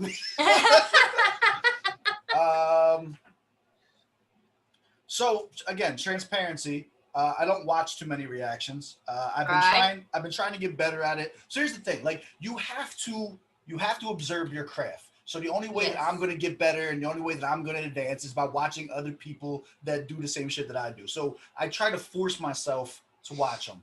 I tend to, my audience tends to be more in Africa. So I would say number 1, shout out to Shanti. He's done a collaboration with me where we'll listen to music that's in another language and he'll translate it for me so that we can break stuff down. Like that's pretty dope. He does a pretty good job too of being unbiased. I think I've called him out on his bullshit a few times in his comment section. But for what it's worth, he's been a solid dude. I watch his stuff. Top 5 reactors. Outside of like you and Dwayne, I don't really know that I even watch anyone else. Like it would be like Shanti, you, Dwayne,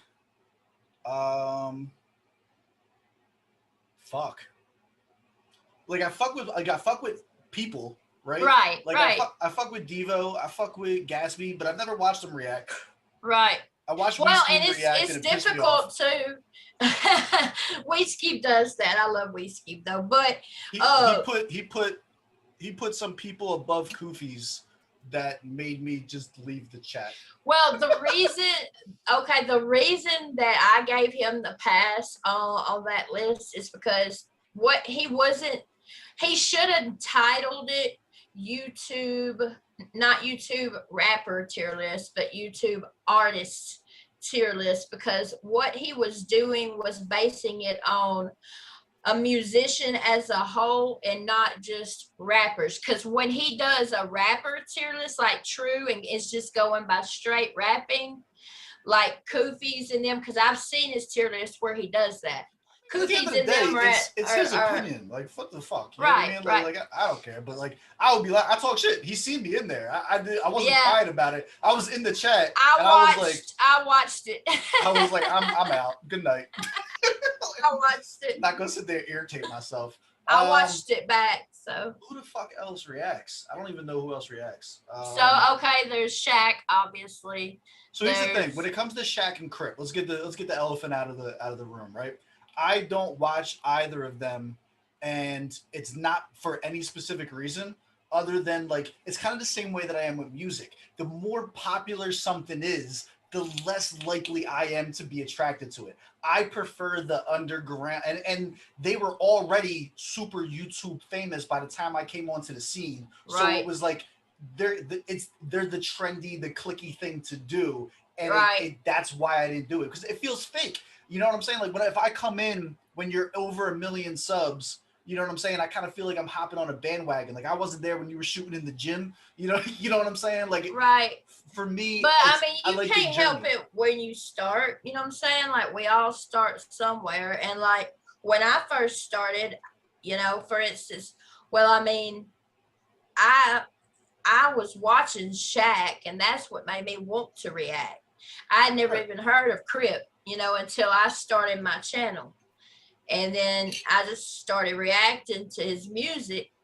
Didn't really know he reacted. And then, and then here I am. But, me not watching them, and just to make this clear and to go on record with it too, is not a reflection on anything that has to do with them. Oh, I know. I know that. 100% just like the way that my brain works with what I lean towards and what I don't. You know what I mean? Like I'll watch the reactor with 1,000 subs over the reactor with 1 million. Oh shit! RK Gold. Shout out to RK. He doesn't even do it anymore.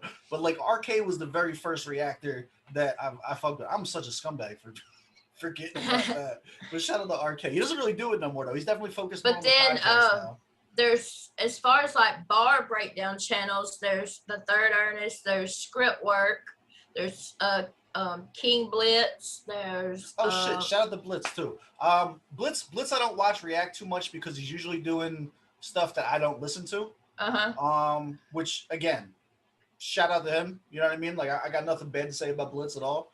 But like I try to pop in, I'll show love, and then he'll be listening to like K-pop or something like that. Right, It's like cool, but it's just not my twist. You know what I mean? Like it is. Well, I mean, even me, like, once you are in it. Shit,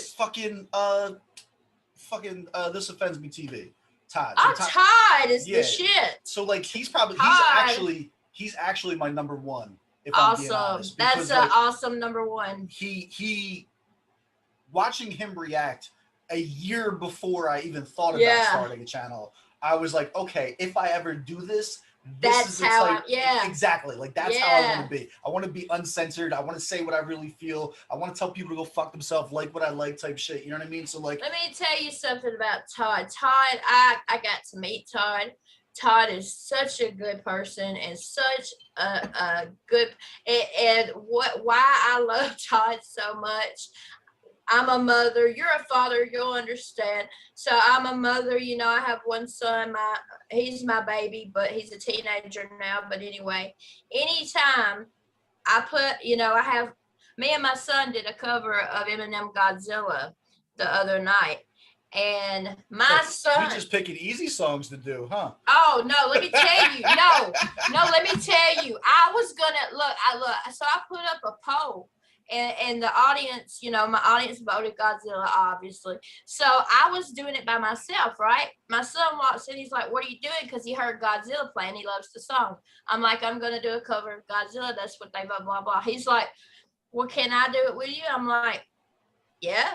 And so he gets, all right.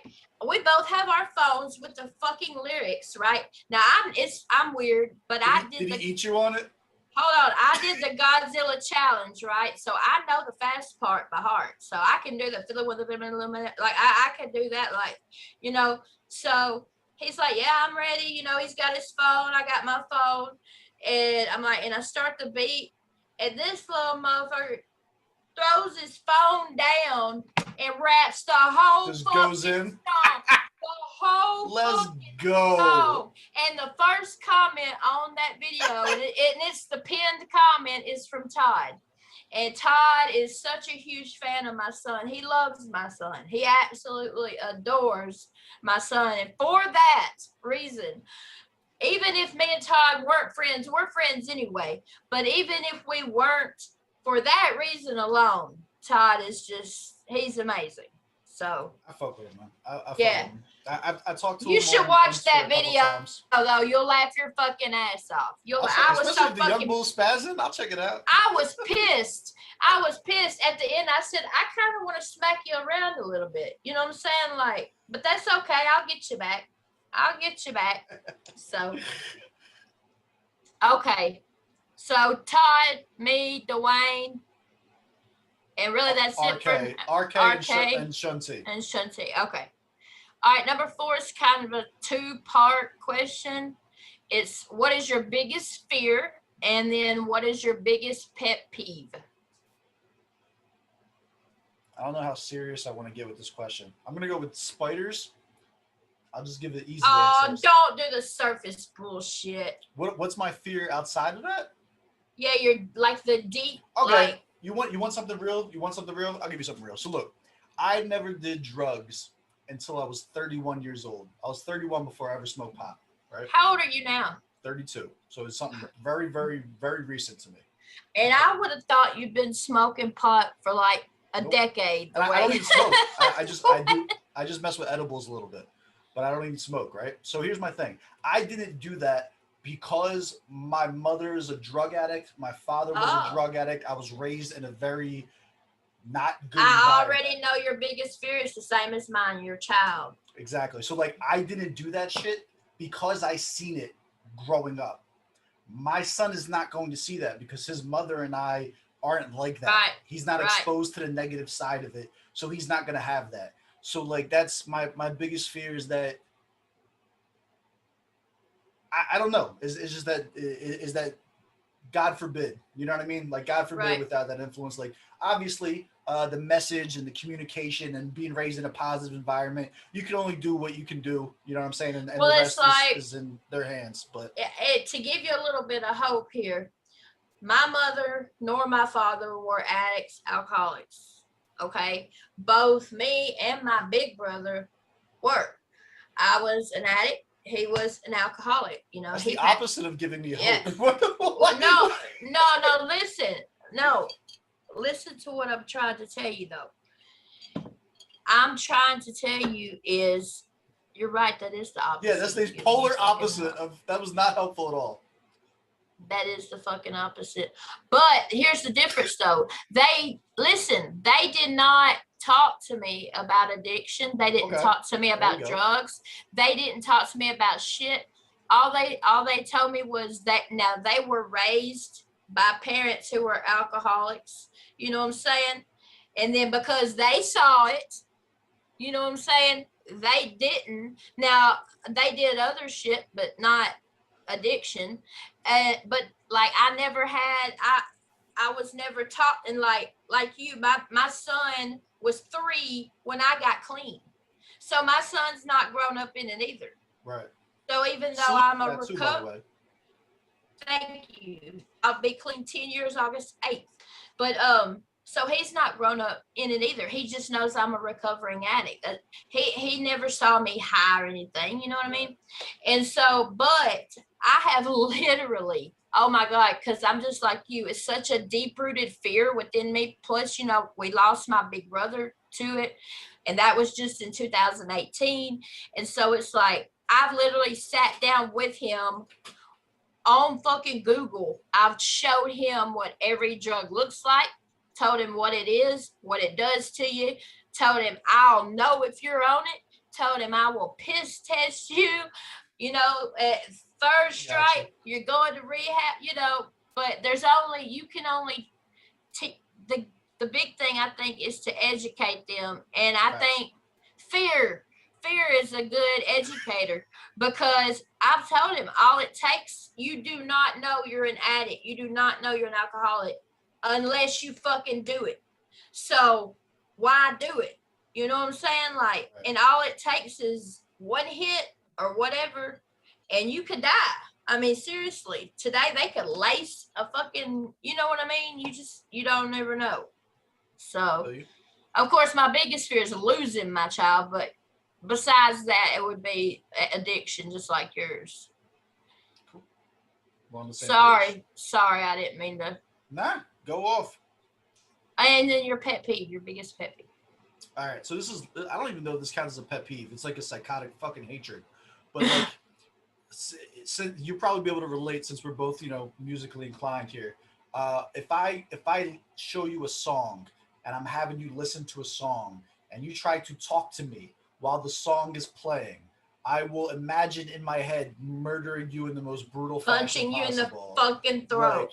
Like, I don't think there's anything on this earth that bothers me as bad as that, especially if it's a song I'm really like fucking with and I really like, and I'm like, check this out, and you're just like, oh no, this is really cool. Like, yo, if you don't shut the fuck up, right, and listen to the motherfucking song. Like, yeah, that pisses me off too. All right, question 5. How did you get into writing, rapping? How old were you? Your biggest influence, which I think is Joe Budden, but I could be wrong. And also, what made you want to get into reacting? So that's a big loaded question. So the first half of that had to do with writing and rapping. Like how long and what made you? So I've been writing and rapping since I was like 14 years old when I first started. I started off as a techie on GoldMike.com, Death Spits.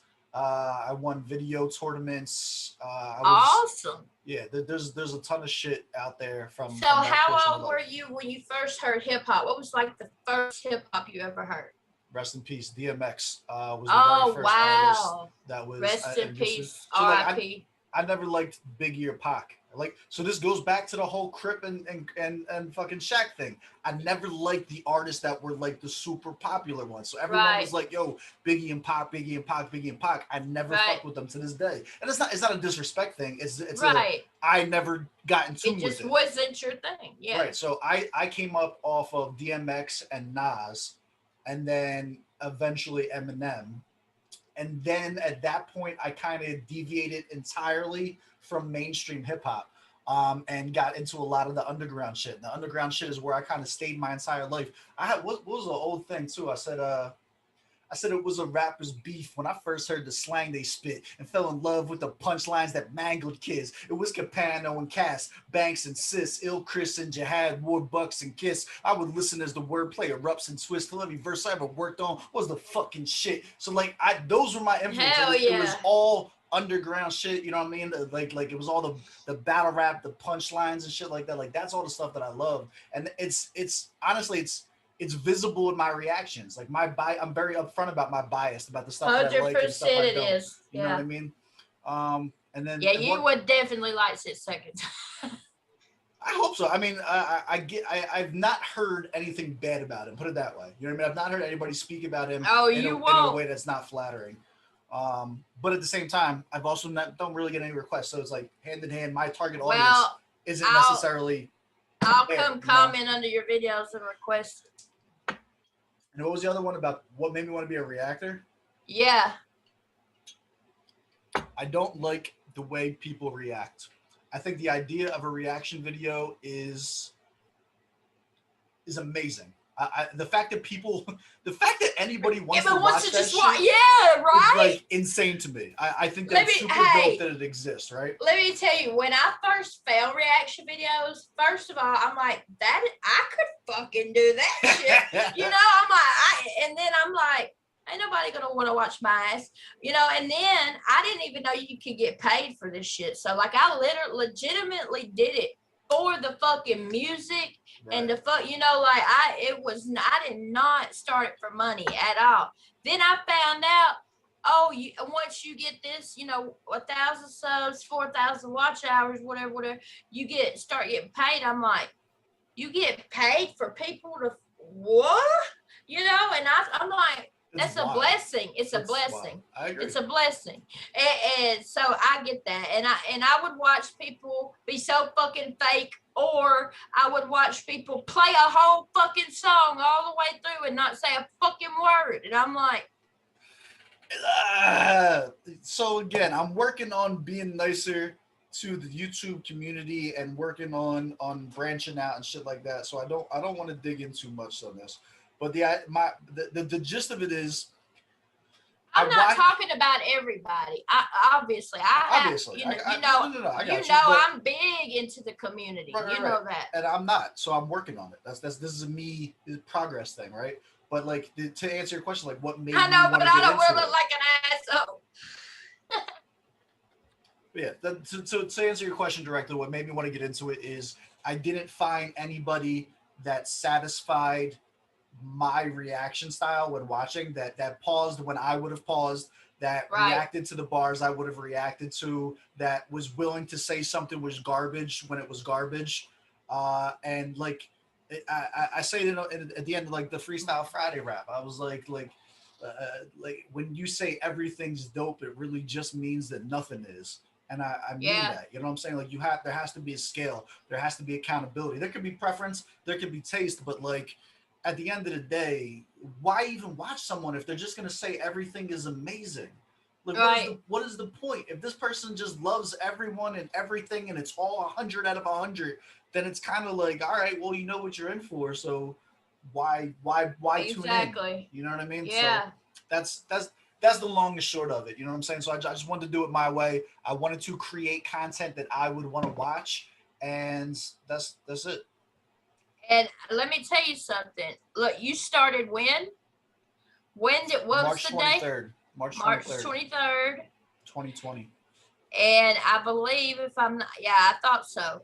You're about to hit already 19 fucking K. Now, how does that feel? Gang. It's wild. So my plan was to hit 1,000 subs in 2 years. That was my plan. I had like a whole map out, like marketing strategy. And you've literally only been doing it like a year and a month. Yep. So it's unbelievable. And it's not just that too, the stuff that's come from it. I have an international podcast with one of the illest MCs that are fucking alive. I have like fucking, honestly, like the blessings that have come from this are fucking, I couldn't even begin to fucking count. Like you started 4 months after I started, and you have over double the subs that I have. So congrats. I mean, that's amazing. It's amazing. It's unbelievable, to be honest with you. And again, everybody moves at their own pace. So like don't ever use my path or my barometer as like a measurement tool. Because there are people who blow my shit out of the water entirely. You know what I mean? Like I have a fraction of the next reactor. You know what I mean? So like I'm always big on take your own time, pace yourself out, and like don't get caught up in the numbers. Make good content and the numbers will come. You know what I mean? Right. But I mean, yeah. And bonus question. Here we go. Now your eyes looked a little devilish when you said that. I'm not sure I'm messing with this one. No, you are. I already know that, so you know what the question is. What does GSGang stand for? So I racked my brain like I didn't want to look. I know how smart you are and stuff, and I didn't want to look stupid or feel stupid in front of you. So for months, like since our interview, right? Since our fucking interview, which has been months ago, I have like sat in my head and like And I've even like looked at the placement of the fucking letters and how you have it like capitalized, like, you know what I'm saying? I'm like, what? And so I'm like, what the fuck could that fucking mean? And I'm like, squad. I'm like, he don't look like the type that would say squad, and he says gang. So it's gang. Squad gang. But then he says GS gang. So what the fuck is G? You know, and so like I've just been going up, you know, and I'm like, fuck it, I'm just gonna ask him. You know what I'm saying? So it started out. It was supposed to be a gag, right? The main idea was I was gonna put this brand, these letters at the end of my name, and every single time somebody asked me what it meant, I was gonna tell them something different. I came up with a million different things that just started with GS. Yeah. You know what I mean? And like every single time somebody asked me, every interview that I did, every conversation I had, I would make something up That's entirely and tell cool. them that it I was. love that. It was cool until a year went by and no one ever fucking asked. Like everybody, hashtag GSGang became a thing. People started repping it. See, it's no been one bothering asked. the shit out of me. Dude, no one ever asked what it was. So I was like, all right, it's dead, I guess. The fallback answer to that was Goblin Slayer because of the anime, and I have like an entire business meeting for marketing firms that I run off of it. So that was like my back pocket answer. But the truth of it is, it was just a gag reel that was supposed to be a thing and never did, and now it's just a brand. So here we are. That's crazy. That is crazy. You need to come up with something for it to stand for. I think it's better this way now. Now there's a story behind it. See, You know that what I would mean? bother me. I'm too OCD for that shit. My shit has to stand for shit. You know what I What's mean? the G stand for, April? The G stands for a lot of shit. But no, the G, I mean, I will The say hypocrisy. The hypocrisy. no. The G is actually, you know, my government name. My last name starts with a G. And so like you know, I'm not gonna put my whole fucking government name out there because there's a bunch of weirdos out in the fucking world. Come find Especially, me. I ain't worried about 'em. well, but me being a female and I have a I got kid, and you know what I'm saying. So you know that is, but I started out my channel as just April Showers. I was just April Showers, and then I noticed within the first 3 days, there's a whole fucking lot of April Showers on YouTube. So I'm like, that's not gonna fucking work. So I just added the G because before I started my reaction channel and I was just a viewer, I was April G. So I just added the G back and it just became a thing. And then I started like putting that emphasis, April G, you know, and G, you know, could be gangsta, it could be goat, it could be a lot of different things, you know, so it could be just a G, you know, so. Cool. I appreciate you coming and kicking it with me, April. Hell This yeah, is it's gonna been be fun anytime. This will be the first video in the series. If you guys do decide that you want to participate in the Ask GS questions, go ahead and just leave comments down below, and I'll do a series of this periodically whenever I want to go and chop it up with you guys. I love y'all. I appreciate y'all. Catch y'all on the next one. See y'all.